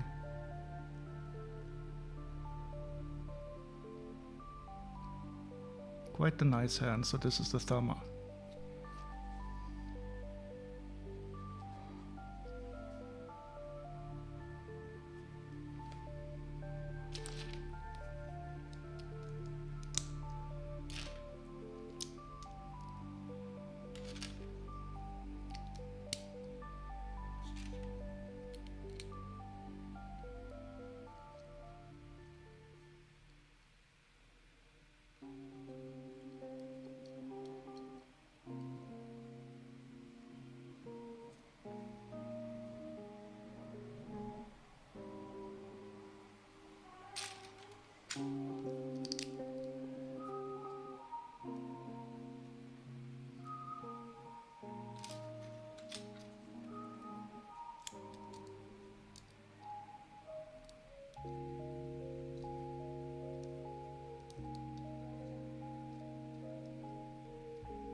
So I'm of course not going to do this. That would be immature.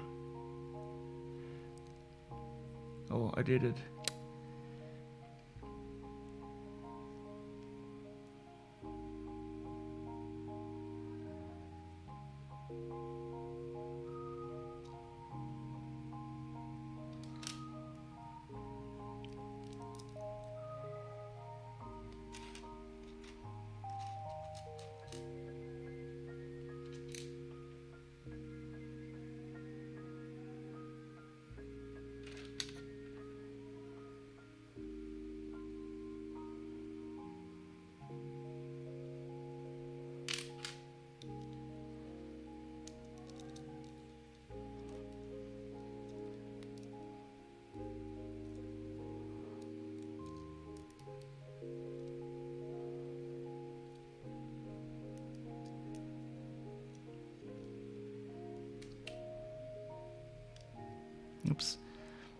So these are printed parts.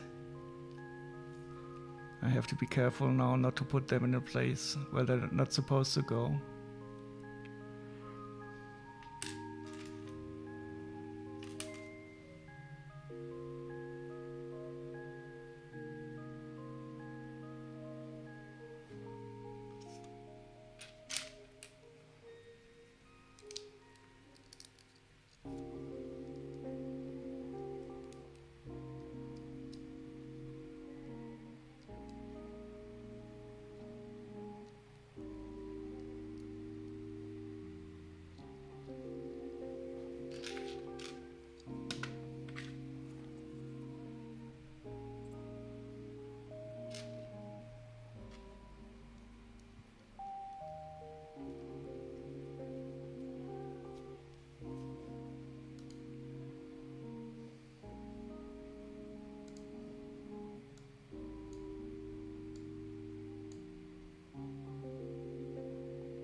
I love the way this pattern is growing. It is like a really like a plant.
Okay, so there is a shuriken or something on the side of his arm, on his hand.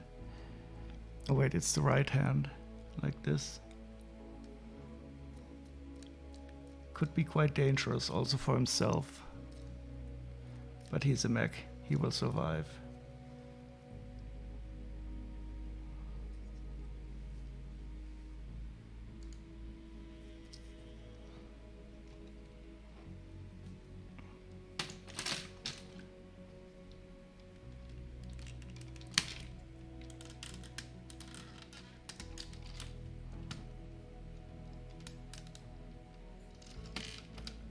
Quite nice.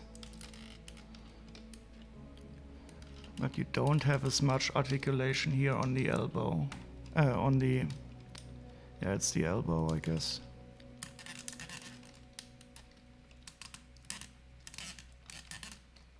It's a bit constrained because of the wheel here.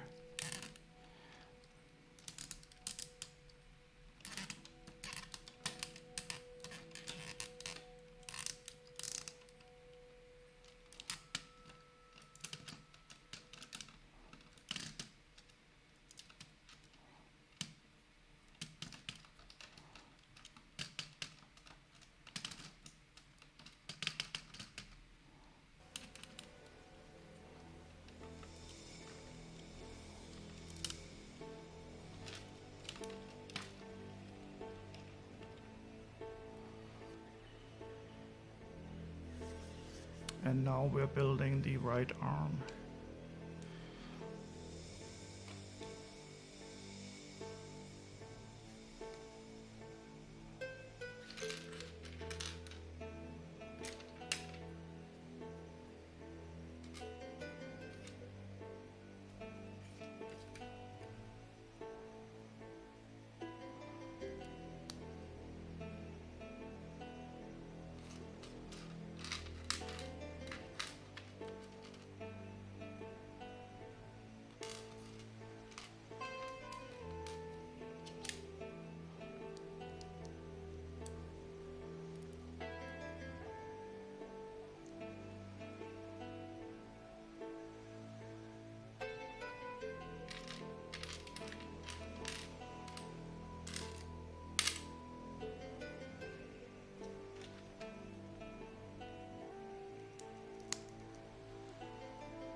Another thumb.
Oh, 5 more minutes, and then the soundtrack will be over.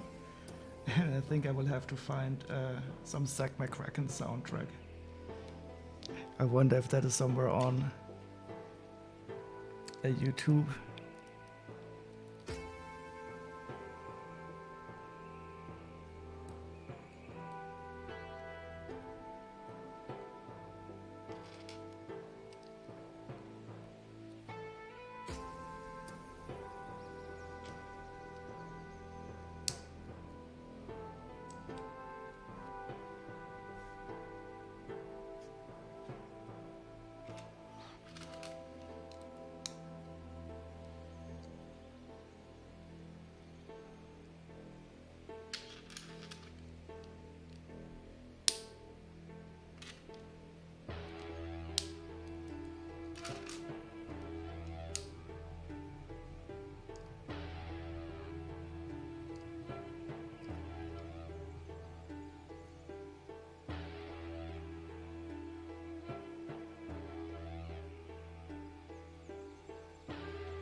Okay, and that's the right arm now.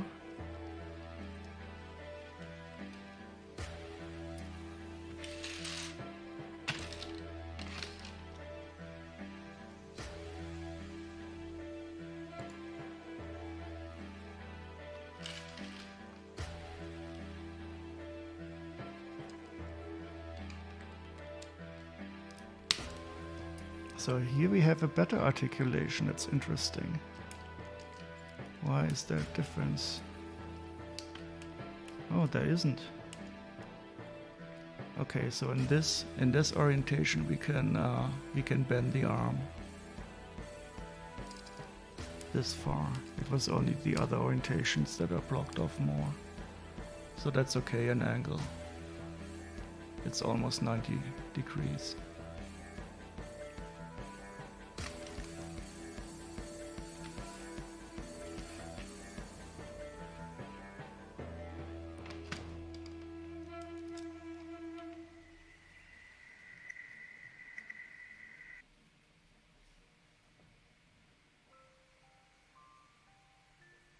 So that was the Rings of Power soundtrack.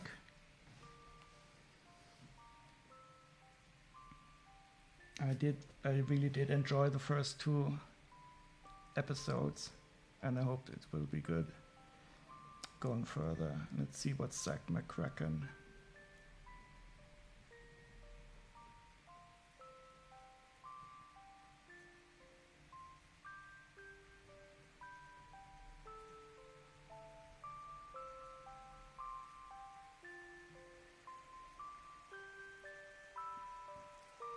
Okay, I will try it. It might be horrible, it might be good, I don't know. This is a computer game that I liked and to play in the 80s. I only had a PC, so I only had a BP soundtrack.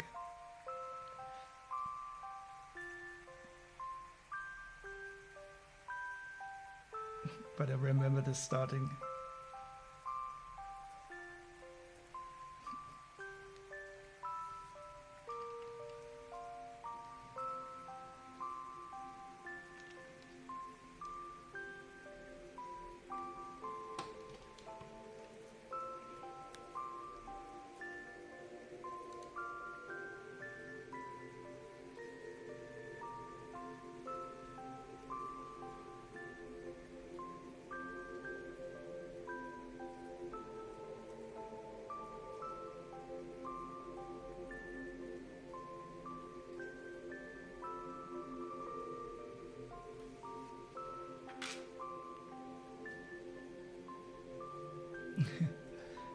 Do you remember this game, Greasy?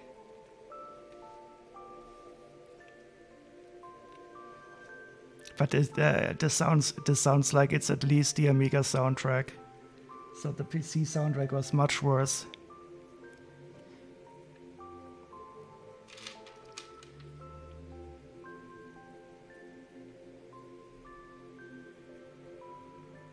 Oh yes, it is.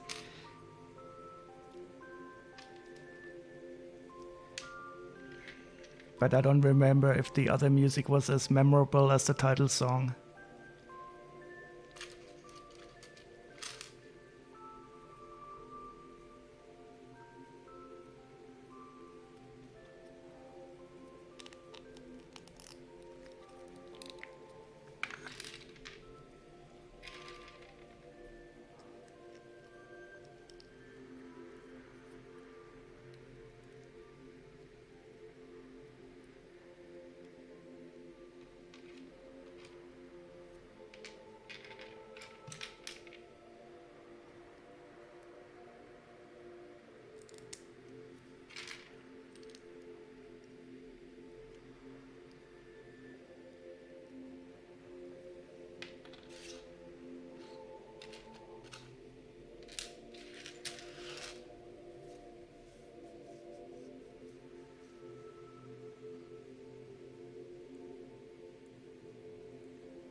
Monkey Island 2 music, it still gives you goosebumps? Yeah, that is definitely so.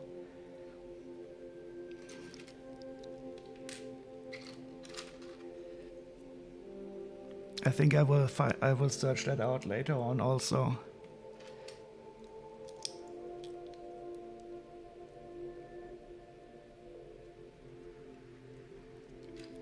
So I'm really looking forward to the next Ron Gilbert Monkey Island.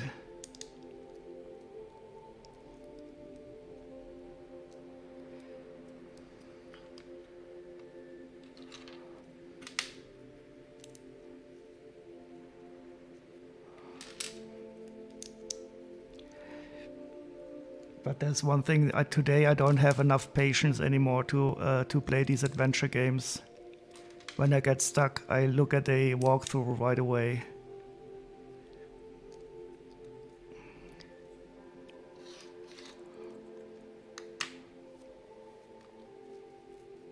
And some of the puzzles in Monkey Island were really tough.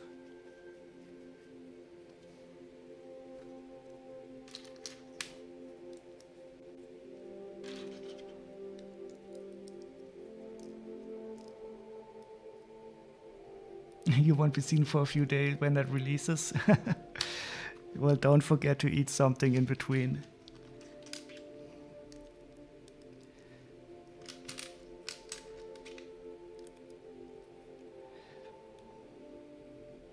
Did you play Thimbleweed Park?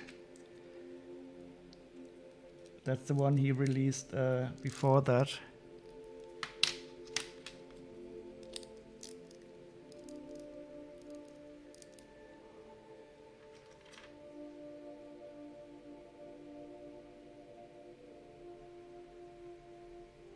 Oh yeah, I remember that, pulling his underpants. Because that was also visually, you didn't really notice that you could interact with it anyway, and it was only for a short amount of time that you could interact with it.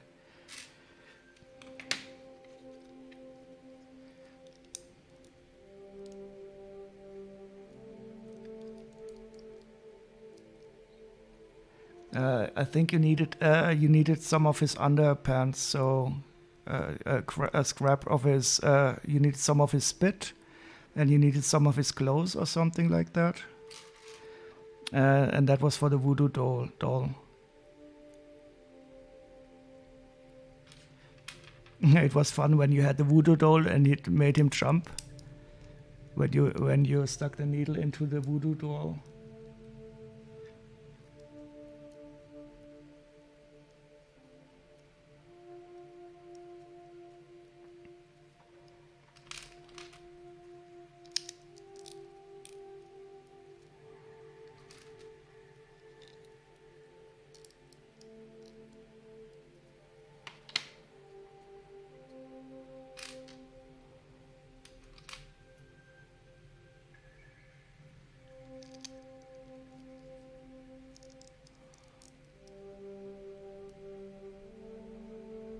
Oh yeah, split when the math when made of. Oh, you had to do it just in the right order. Squish, squash, squish, squash, squish, squash.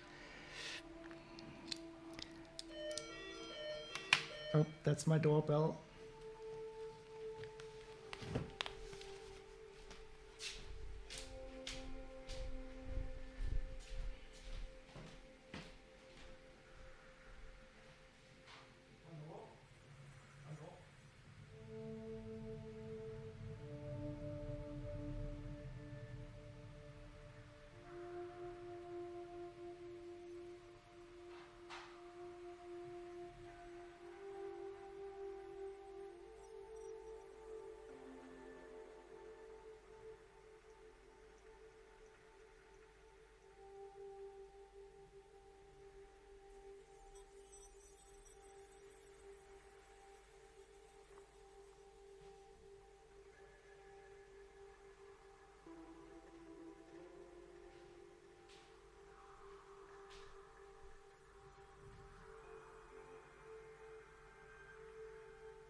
Sorry, that was the doorbell.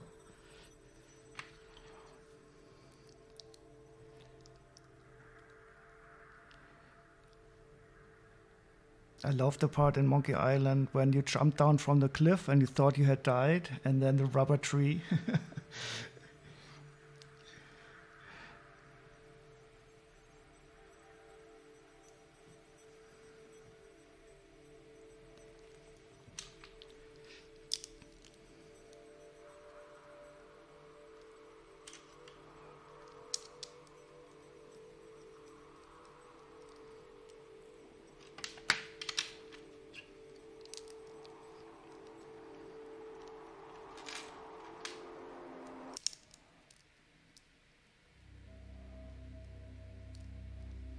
Yeah, I think I will search for the Monkey Island music.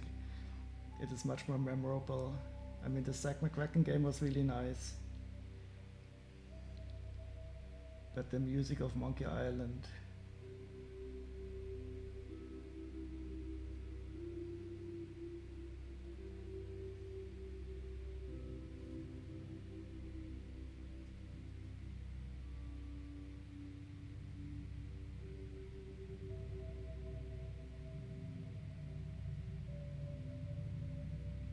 So wait, the first one is The Secret of Monkey Island, and the second one is LeChuck's Revenge, if I recall correctly.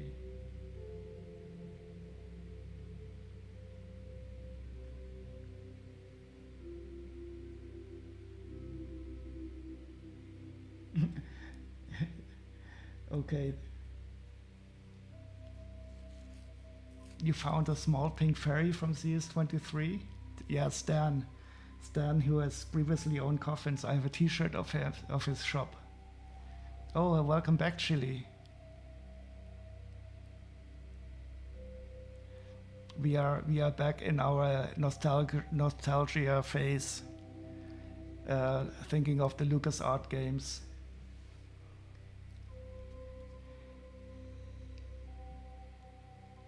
You found a small pink fairy from CS23. Did you feel for it, or did you get lucky? Your fairy collection is growing? Wait.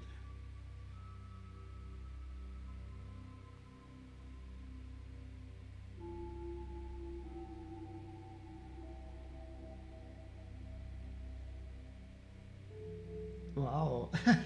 Wait, they are riding on a crocodile? That is so cool. Which is the newest one? You felt for it? Hey, and here's the hairpiece. This is this wonderful hairpiece in the back from that set we talked about before. And which is the fairy that you got today? Oh, the one with the sugar cane? Okay, cool. She has a nice skirt. Is that skirt part of the torso? Or is it a separate part that you put in between?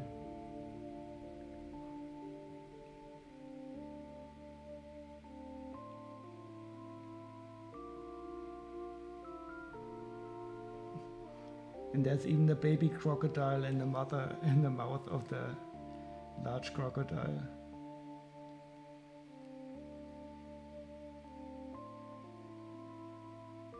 Yeah, exactly. So this was the hair of General Mayhem, the sister. It is a really nice hairpiece. What a wonderful army of fairies.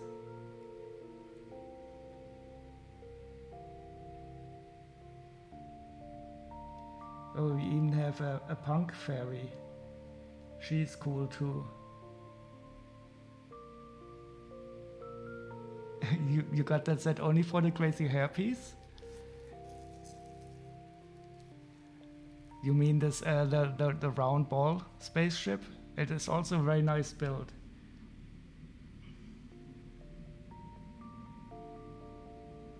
Cool.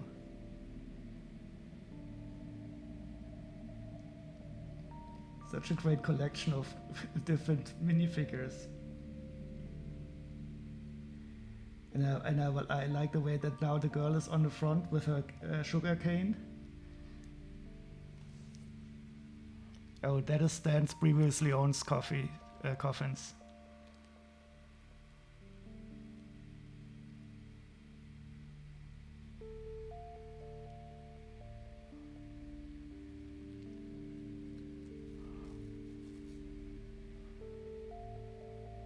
Very nice.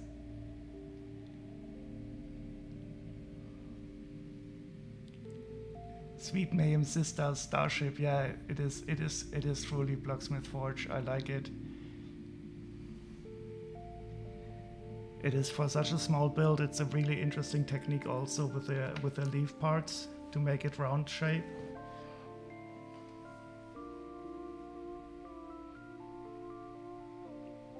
But I have it unbuilt currently.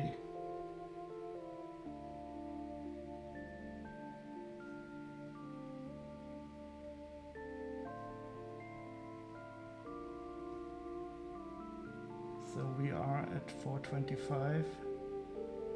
No, that's a Scumbar. I thought it was Stan's previously owned. Oh, okay, it was the previously owned vessels in the first part. He had the previously owned coffins in the second part, I think.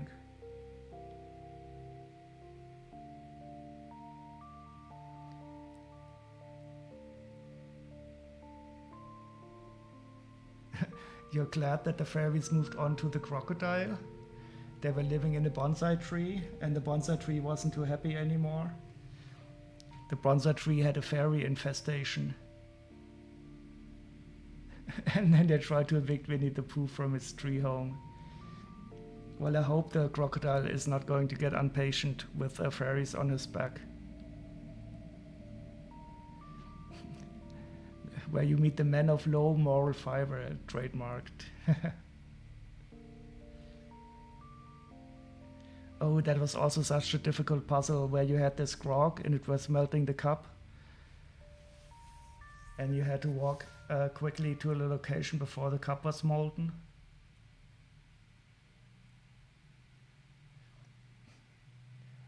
Well, how would you feel if you had a lot of fairies on your back?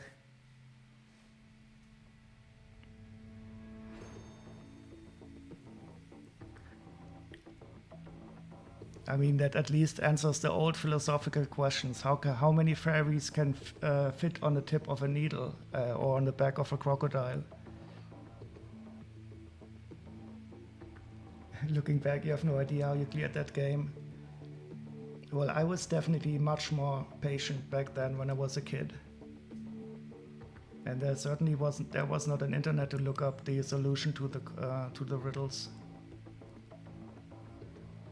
But today, if I get stuck, I look up a walkthrough right away.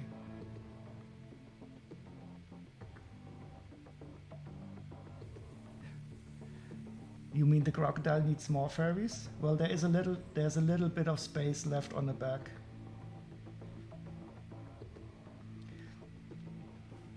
You could also get some Ninjago dragons to hold the fairies.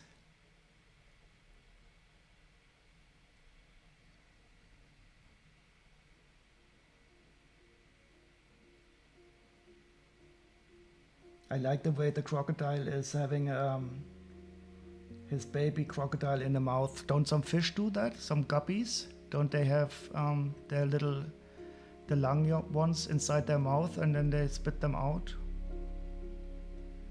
I think they are called guppies.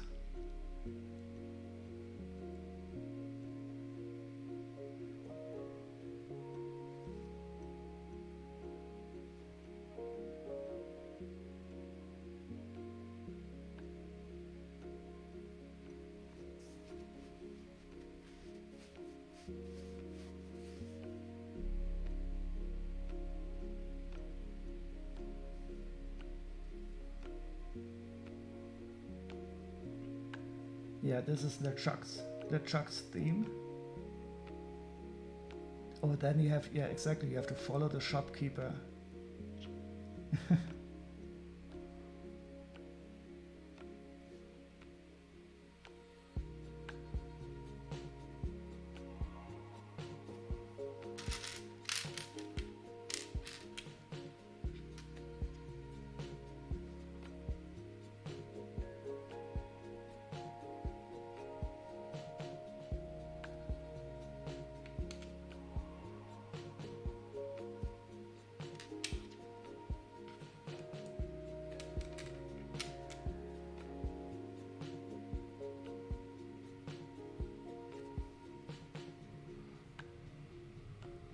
Yeah, the music is fantastic.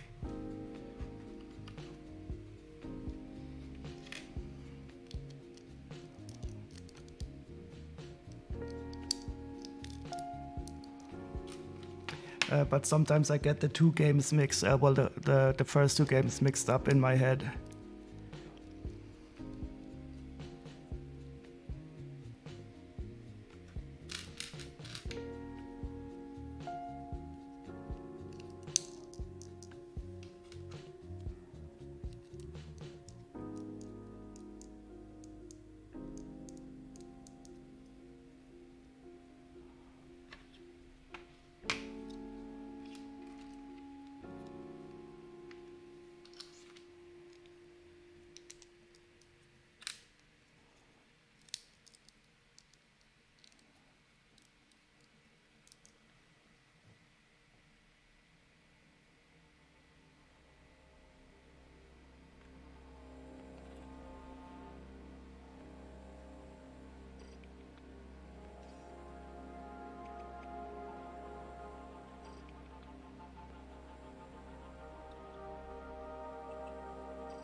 You love the third game, The Curse of Monkey Island? Yeah, I also like that one.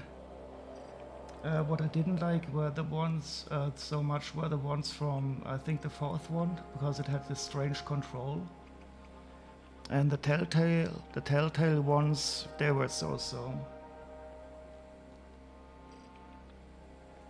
Yeah, so the third one was that was still okay. It was not made by Ron Gilbert, and it had an interesting graphical style. It had like a comic book graphic style. And then there was a fourth one that was not as nice. That had a 3D graphic style, but you had this horrible tank control where you had to choose the direction and then walk in that direction. Yeah, the third one was still very good. And then later on, Telltale, sorry, they made also some Monkey Island games, but they were so-so. Yeah, so the action menus in the third one, they were really good. So the third one is still recommended, Greasy.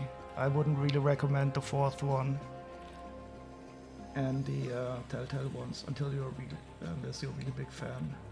You can probably get them for $1 or so on Steam.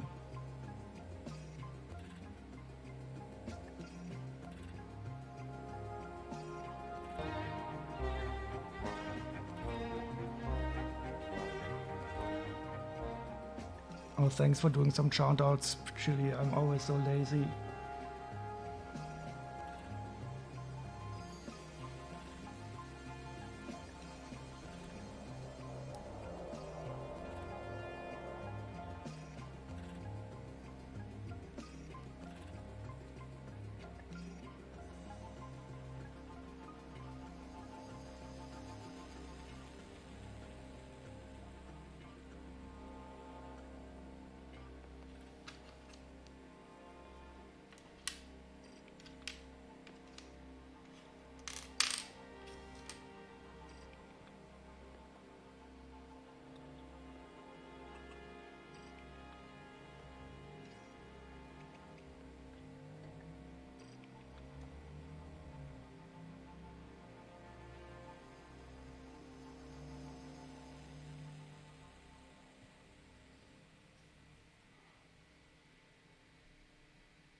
You moved into games like Die Siedler after that?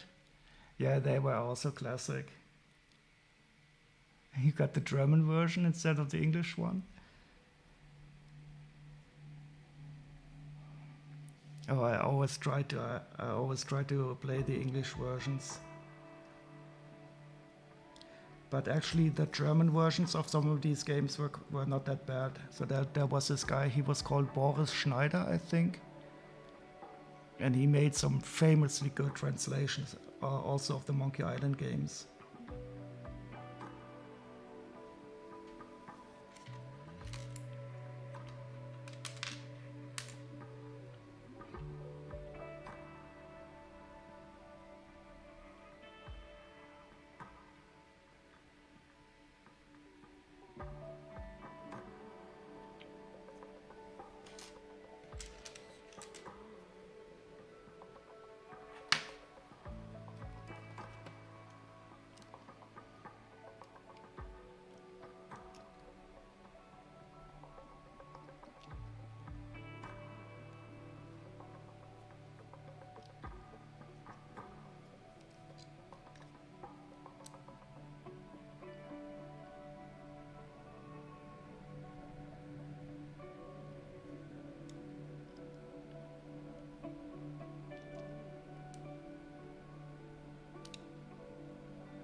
Wait, I think those were the Fettuccine brothers now.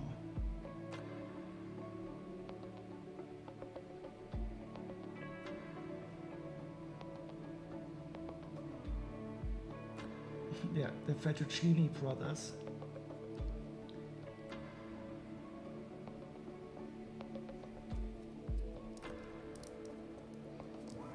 Oh, didn't you have to be shot out of a cannon in that riddle?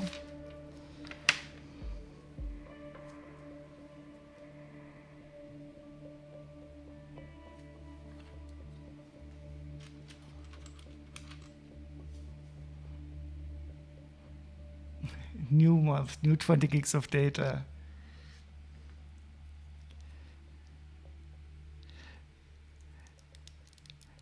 Didn't you say that there was a rain incoming? Chile?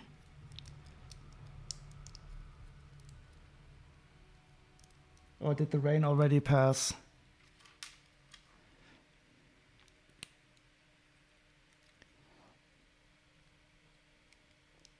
What, the rain? You mean here in Germany? It is still cloudy, but I didn't have a big rain yet. Oh, it was intense rain here? No, it's still good here. But is the rain heading east?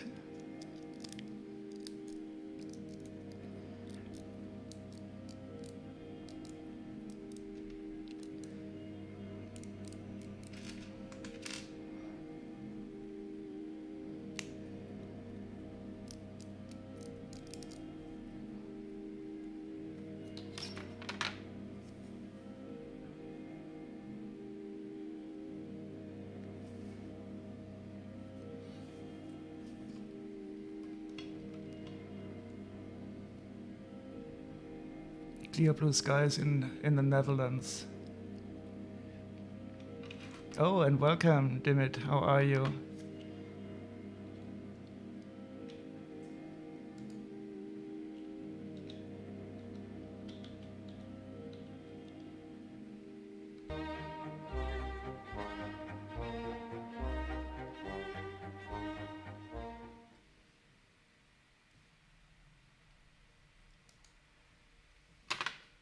So there were 2 stickers missing in this set.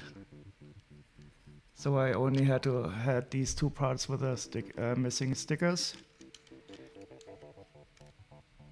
But I guess that's okay. And now we're attaching these shoulder. There's a special name for these, but I don't know it.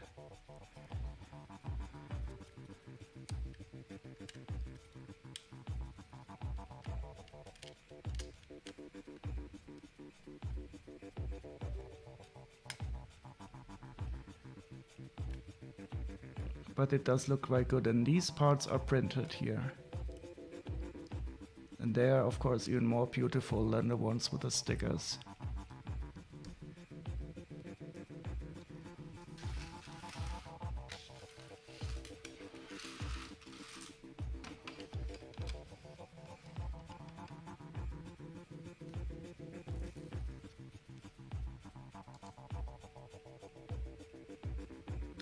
Oh, and now we're going to build the head finally. And then I can take a look at the minifigures.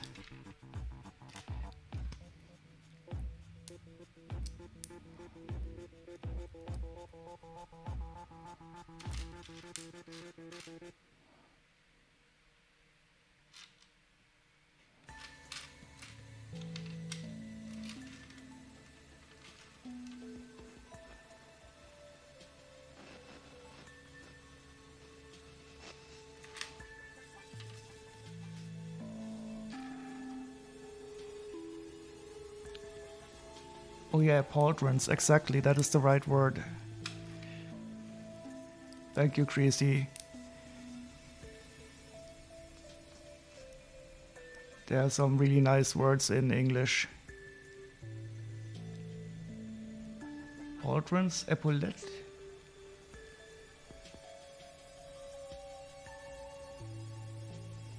Epaulette, I've also heard that word. But I think pauldrons is the correct one for the shoulders.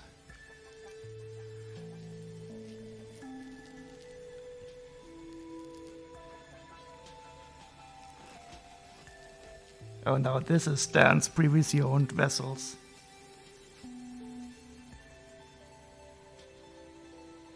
$20. Exactly.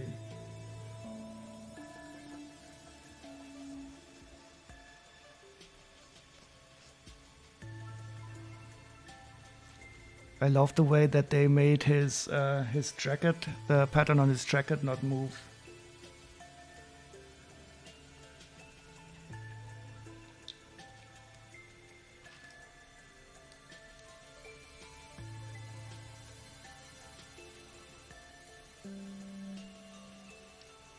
Okay, wait, let me click on that link.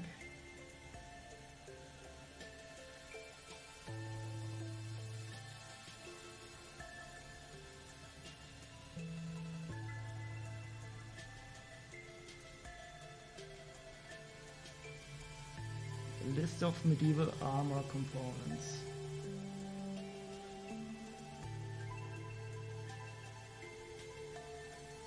So the helmet, a bedwar, that's probably for the neck. The pauldron is for the shoulder. Cuirass is the one for the... And gauntlets we know for the hands. And greaves. And sabaton. Wait, but I also heard, also did hear epaulette somewhere.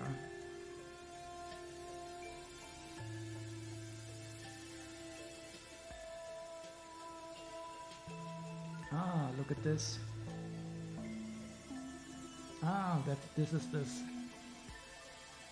The epaulette is a decorative shoulder covering. But it's also spelled epaulette.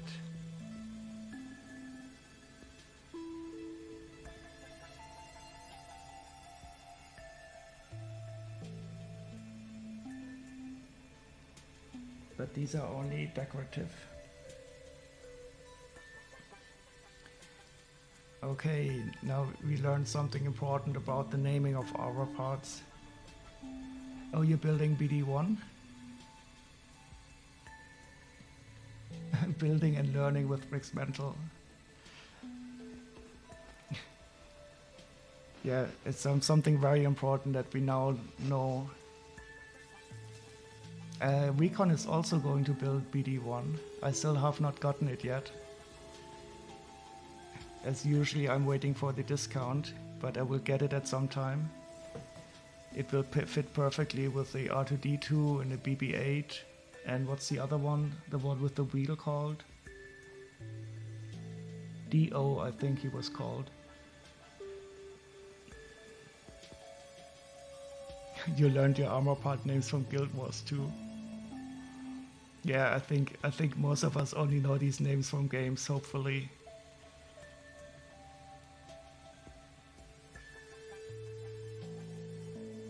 I have no interest of going to the army.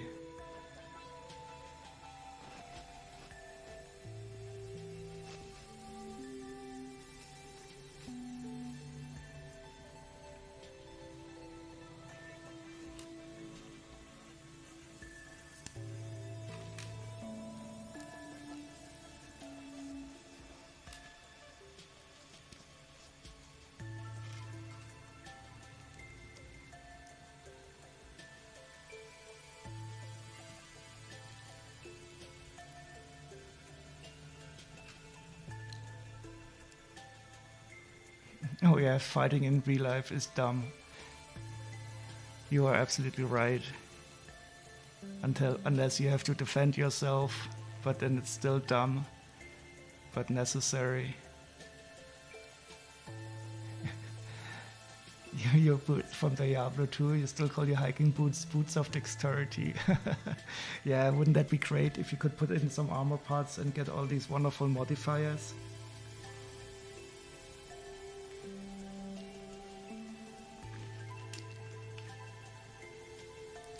Like in university, right before you take a test, you put in some cloaks of intelligence or something.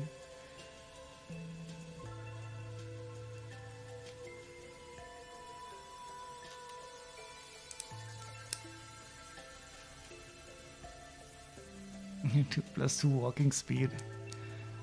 Well, hopefully the other people in your party also have that. because otherwise you'll be walking by yourself after a while.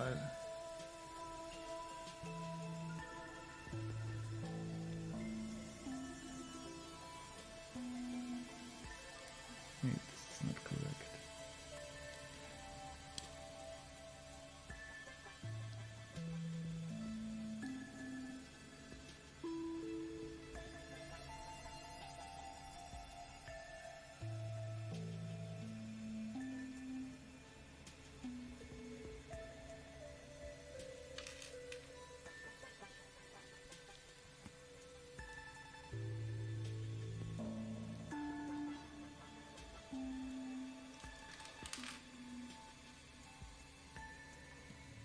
You and your dog, he's your familiar. Yeah, he has the +2 dexterity built in, I guess.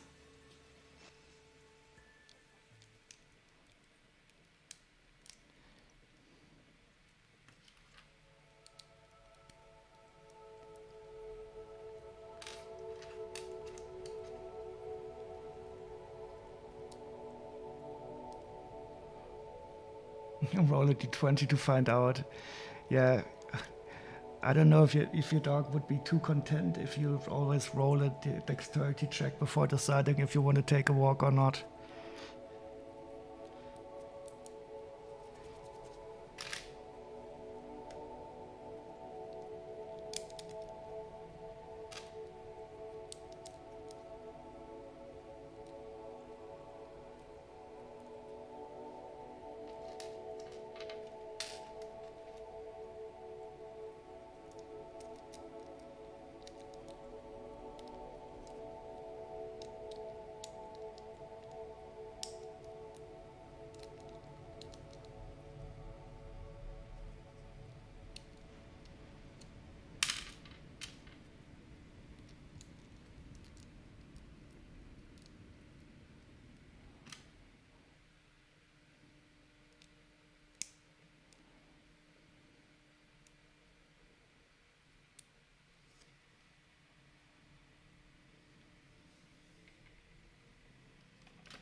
And now we're using the flowery studs. Finally.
You can't unsee a tiger spot now.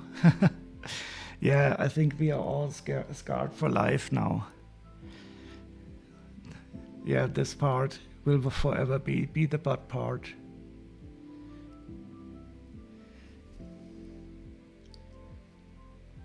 But it is such an important part of your body.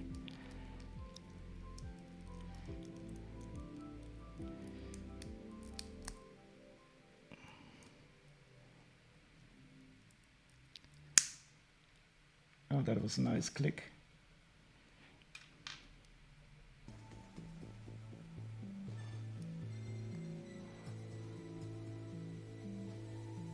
Cat owners are pretty much used to it. Yeah.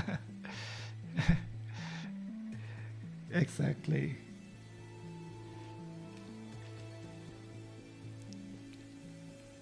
I'm thinking more of all the other Lego animals that don't have a butthole, that are dying slowly of constipation.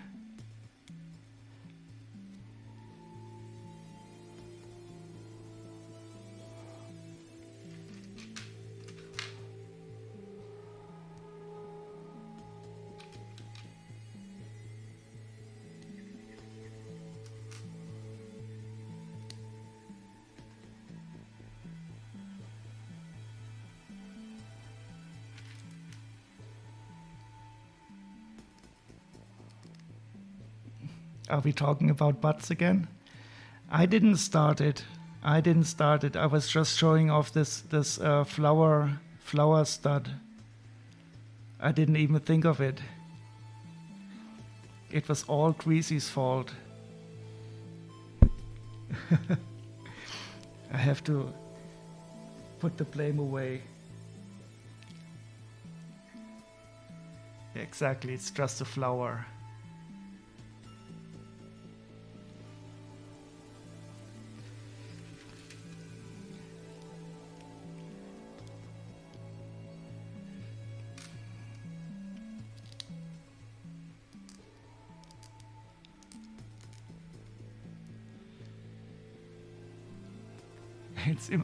Es sind immer die anderen.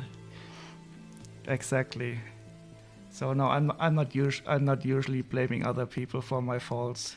I admit it. I also like talking about butts, especially Lego butts.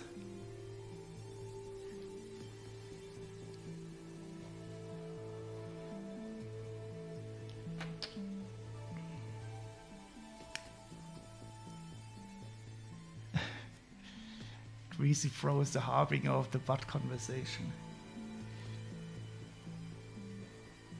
But look at this, while we talk about butts, I also built a nice head.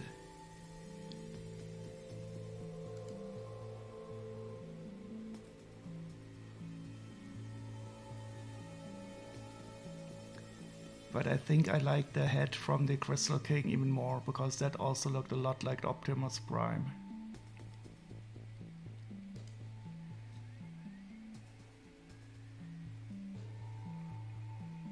Okay, it's time for head surgery.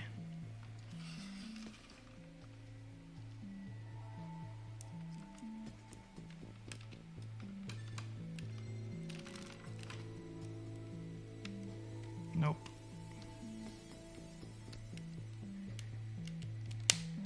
Nice click.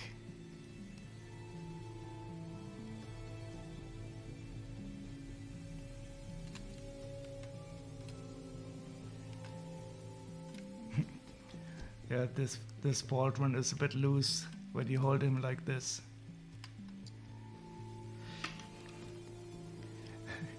What a wonderful title, The Harbinger of the Butt Conversation.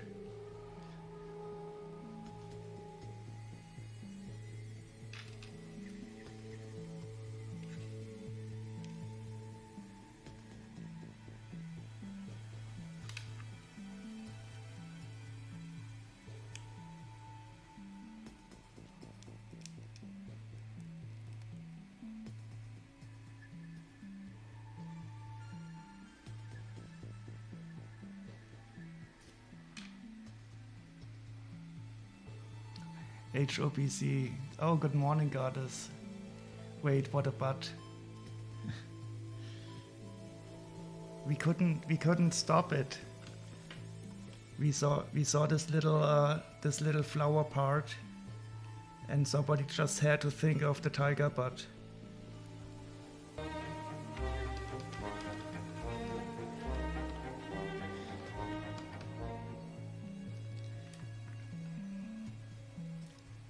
And from there we descended into the usual silliness of the butt conversation.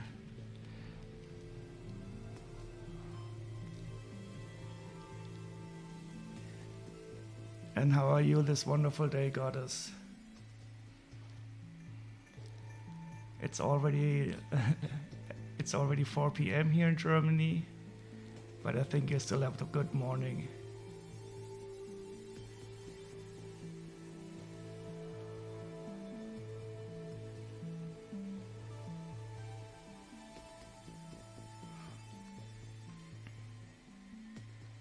(9:15).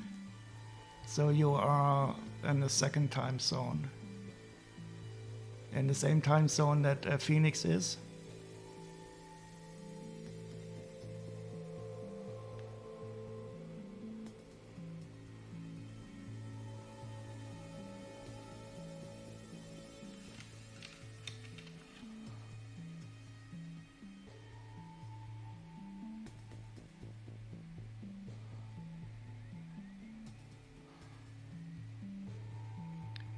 That's not a sword, that's a sword. For our Australian friends.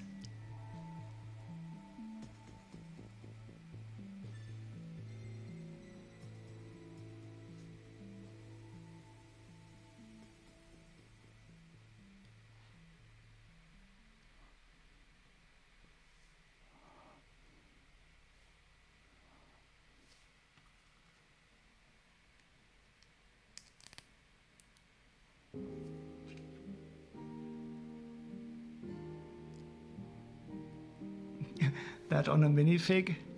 Wait.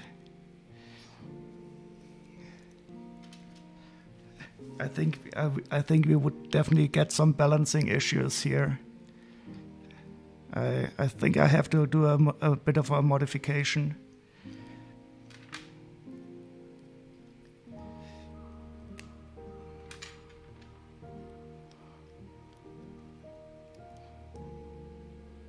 Yeah, maybe in a Japanese role-playing game,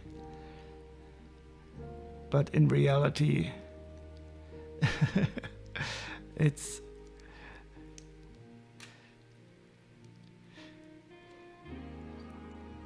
the question: who's holding the sword? Is the sword holding the minifig, or is the minifig holding the sword?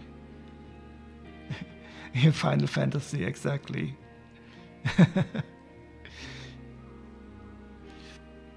Yeah, it needs an outrigger to get the balance. I mean, some of these Lego weapons that they have for the minifigs are really balancing problem.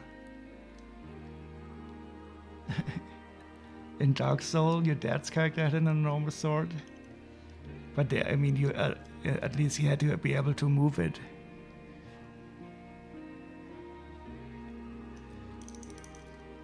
Yeah, but I think he can ride the mech, and then the mech can handle the sword. Oh yes, they aren't. I don't think we should think about any realistic balancing in those games. That is so true, goddess.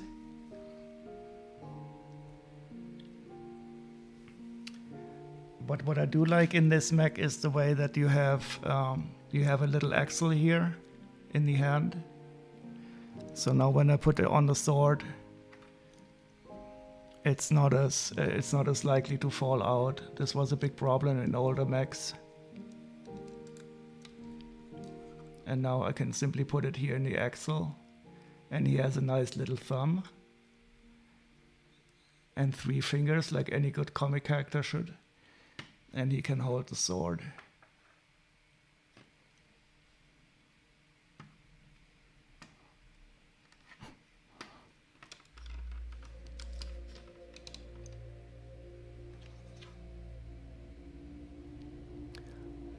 You know this feeling when you have a part like this left over?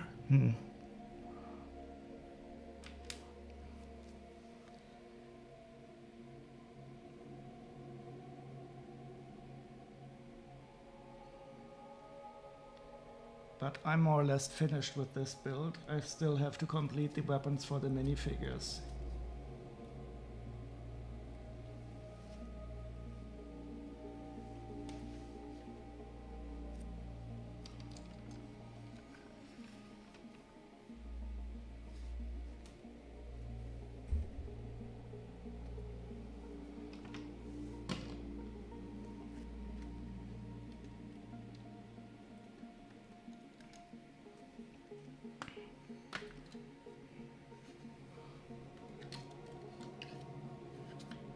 And that's his body. Oh, they both have this what are they called? Shuriken on their arm.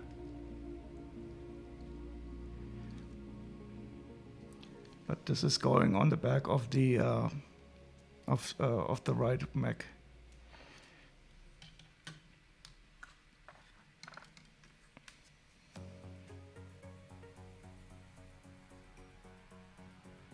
Okay, let me quickly put the minifigures together.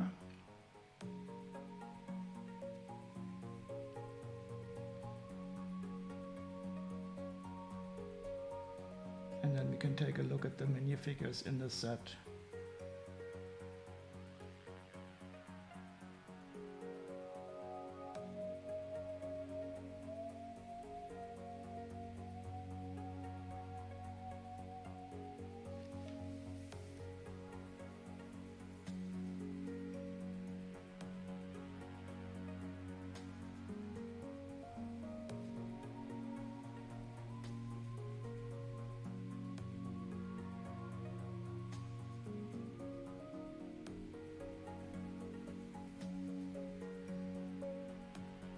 And your dad played Dark Souls, Chili? That's interesting. No, that's my dad's generation. He would not play this game, I think.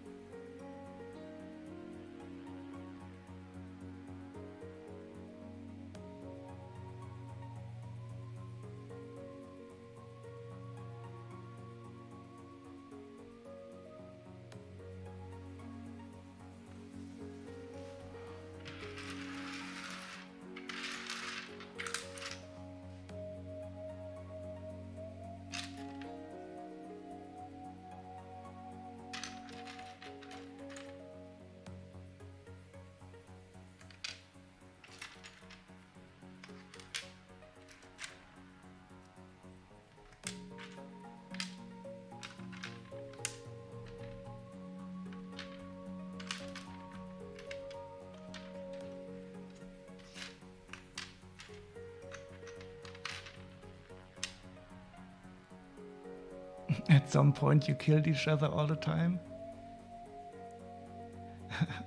That is nice. He always loved such games.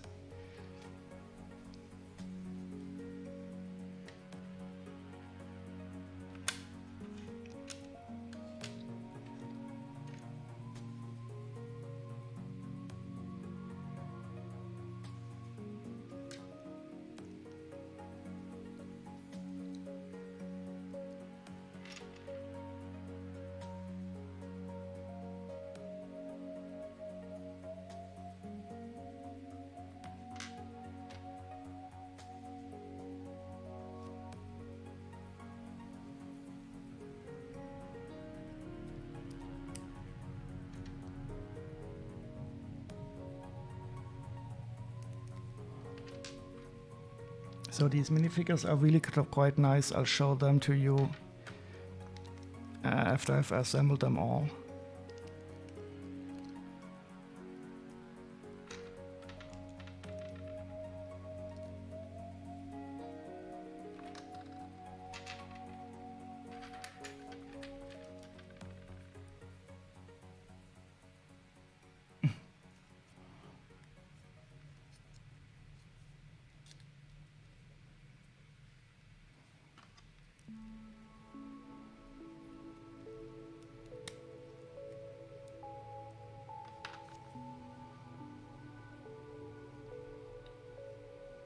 Okay, I think this was enjoyable. We should continue with the second one.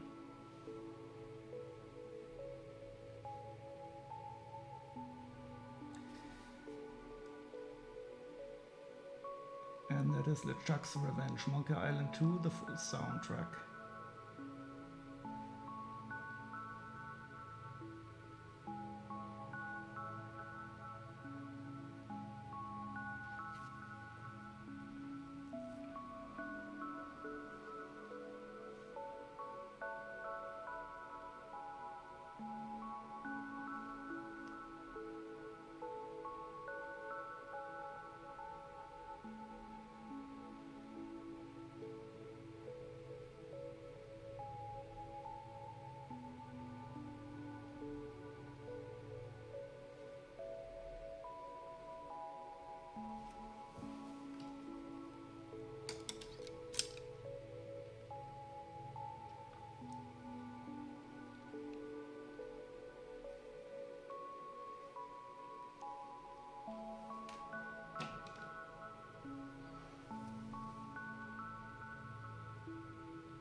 Yeah, some nice Caribbean vibes.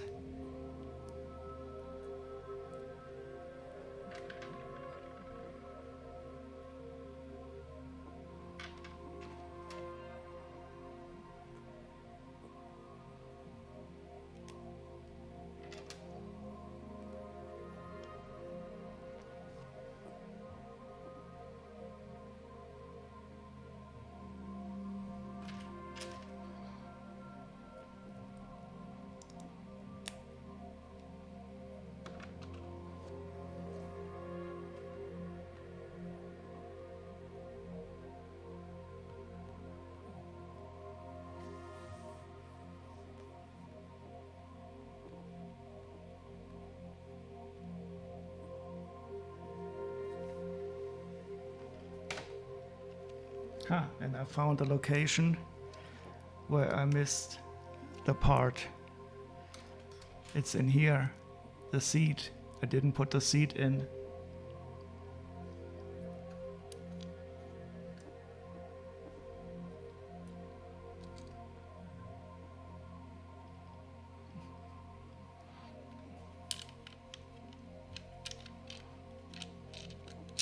So we don't have to lose a lot of sleep over this now. All fixed. Seat in.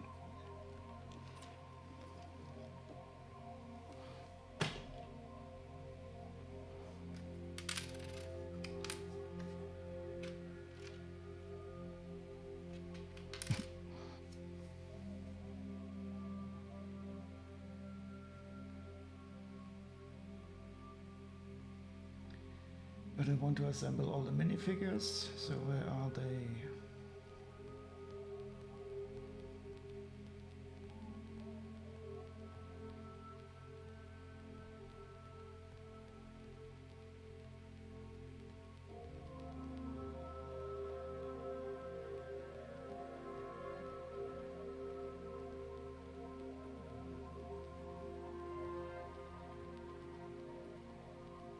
Okay, here's the guy wearing the coat.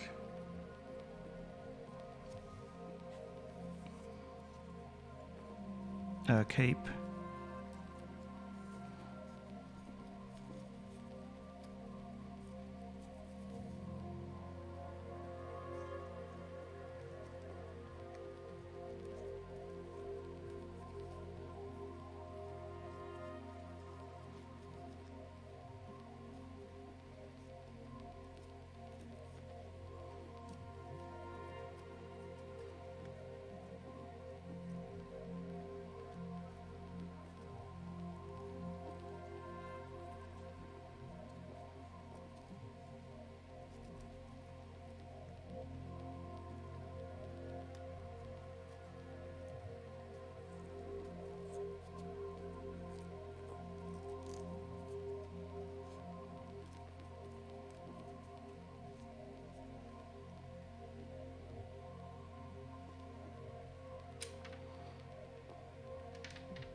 Oh yeah, he does have a transparent head.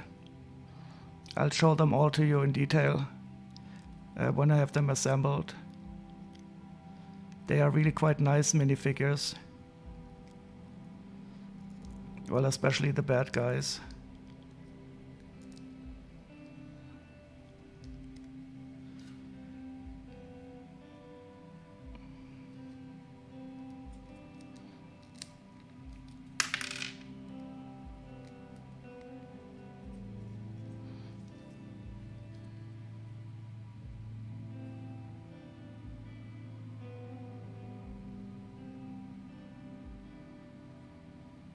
Oh, come on, focus.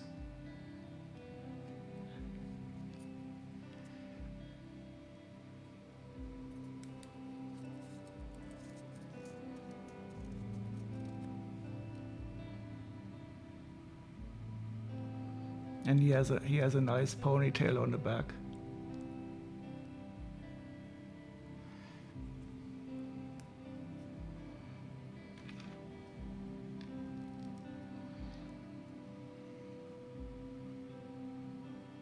Looks quite badass.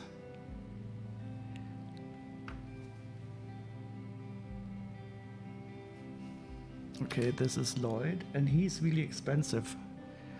I was totally surprised.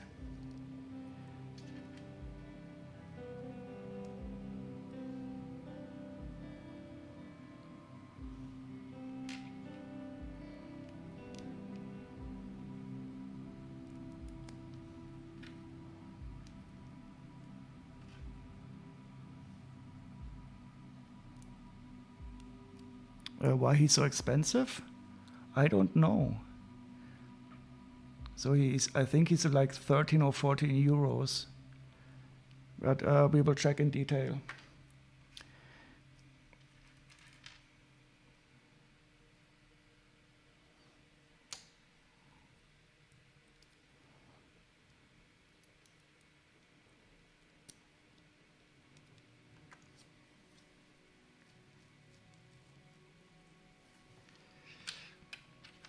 I have too many parts left over, and I don't know if I salvaged them all from the other mech or not.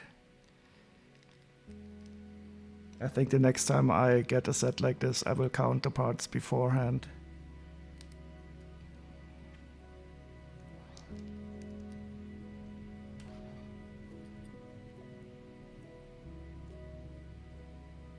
Oh, you have that torso multiple times, also with the transparent arm.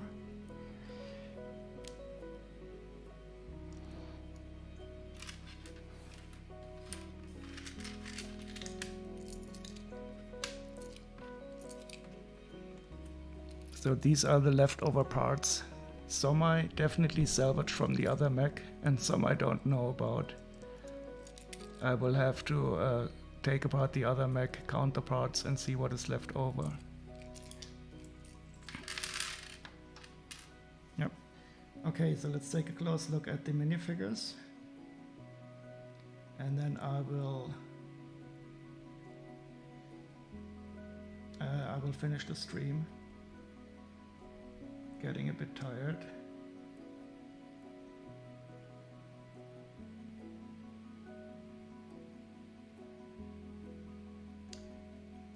Okay, let's take a look at Zane first.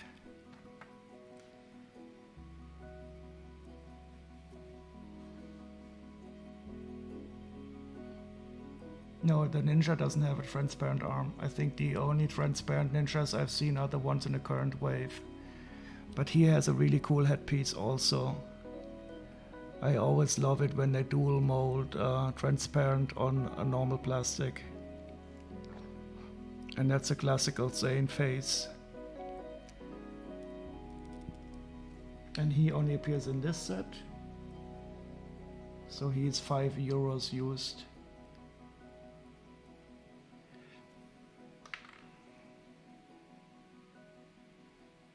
And here we have Lloyd. Yeah, he's more expensive, so he's 26 euros used. I have no idea why. But he only appears in this set.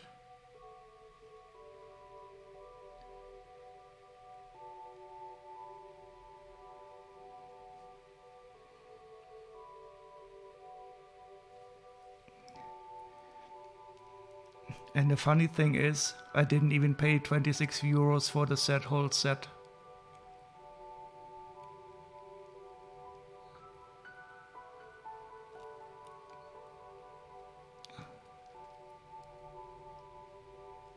Yeah, it's really funny.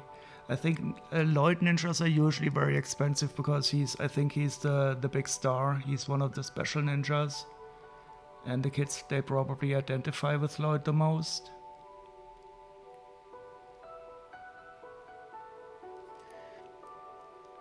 And he always has these green eyes.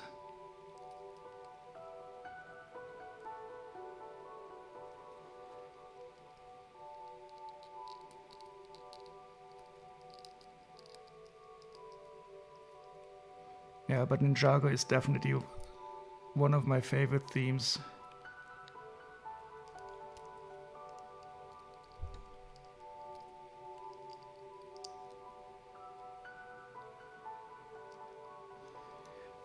And now let's take a look at the baddies. So this is the general, so I expect he's also gonna be expensive. No, well, he appears in 3 sets. €5.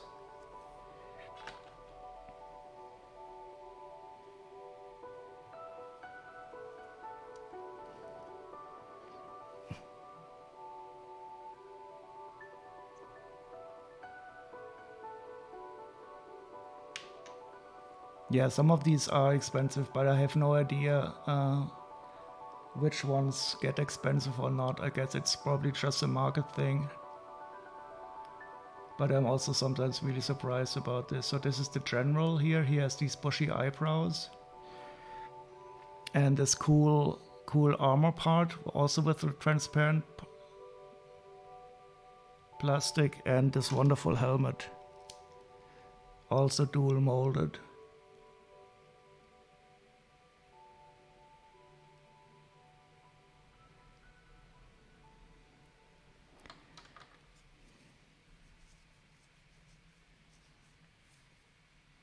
And here we have a Blizzard Warrior. He also has a dual molded things, but it's all dark red. And he got a snowball in his face.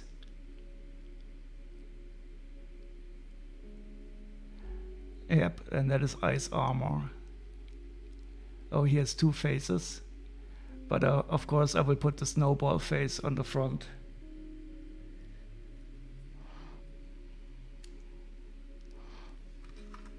And he also has one of these dual molded helmets like the general, but it's in dark red and not in pearl gray.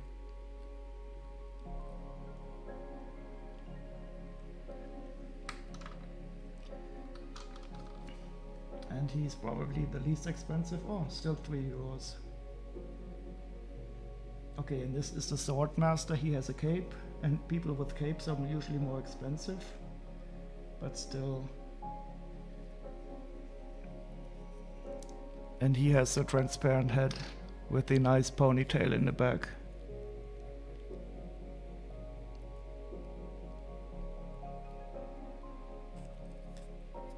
And he also has a transparent arm.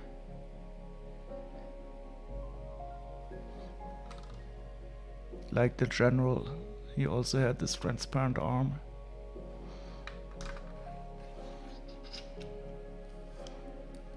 So he's a bit of a sword master, that's why he has the different helmet, I guess.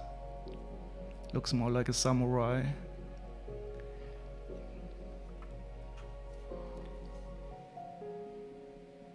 And we also have an archer, of course. You need always ranged troops too.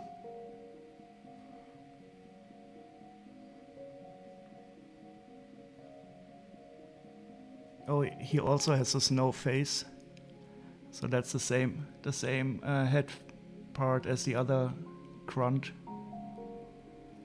Kind of looks like Cad Bane. Yeah, it is a similar, but I think Cad Bane is a more bluish blue. Oh, you mean this one here? Yeah, he definitely has something Cad Bane-ish to him. That is true, especially with this head.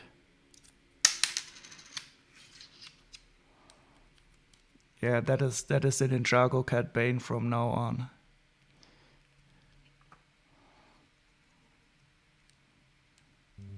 I thought you meant this guy, but this guy is a bit more light. He is the archer.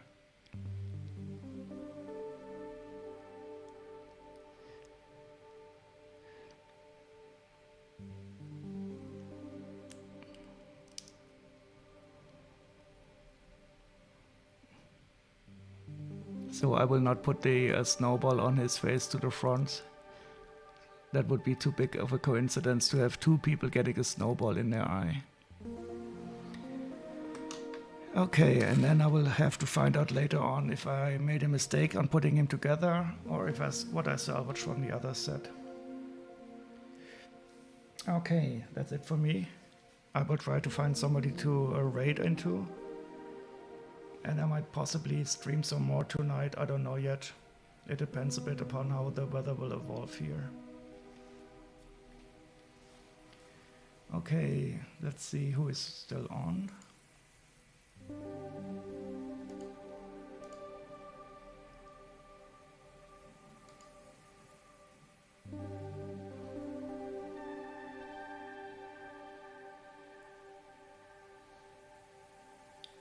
Okay, Gina is streaming. And I think she's doing some Lego. Oh, she's finishing the Lego pyramid. Yeah, let's head over to her then.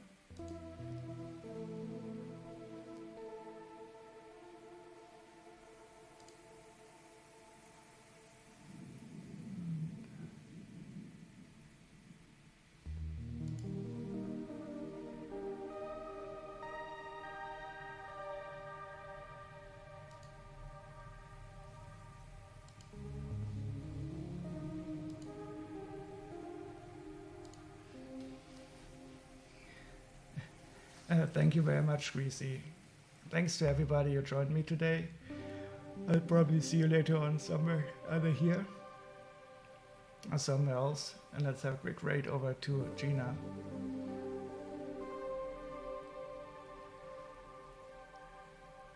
I'll see you. I'm sorry for yawning into the microphone. See you on the other side. Bye-bye. And thank you, Chili.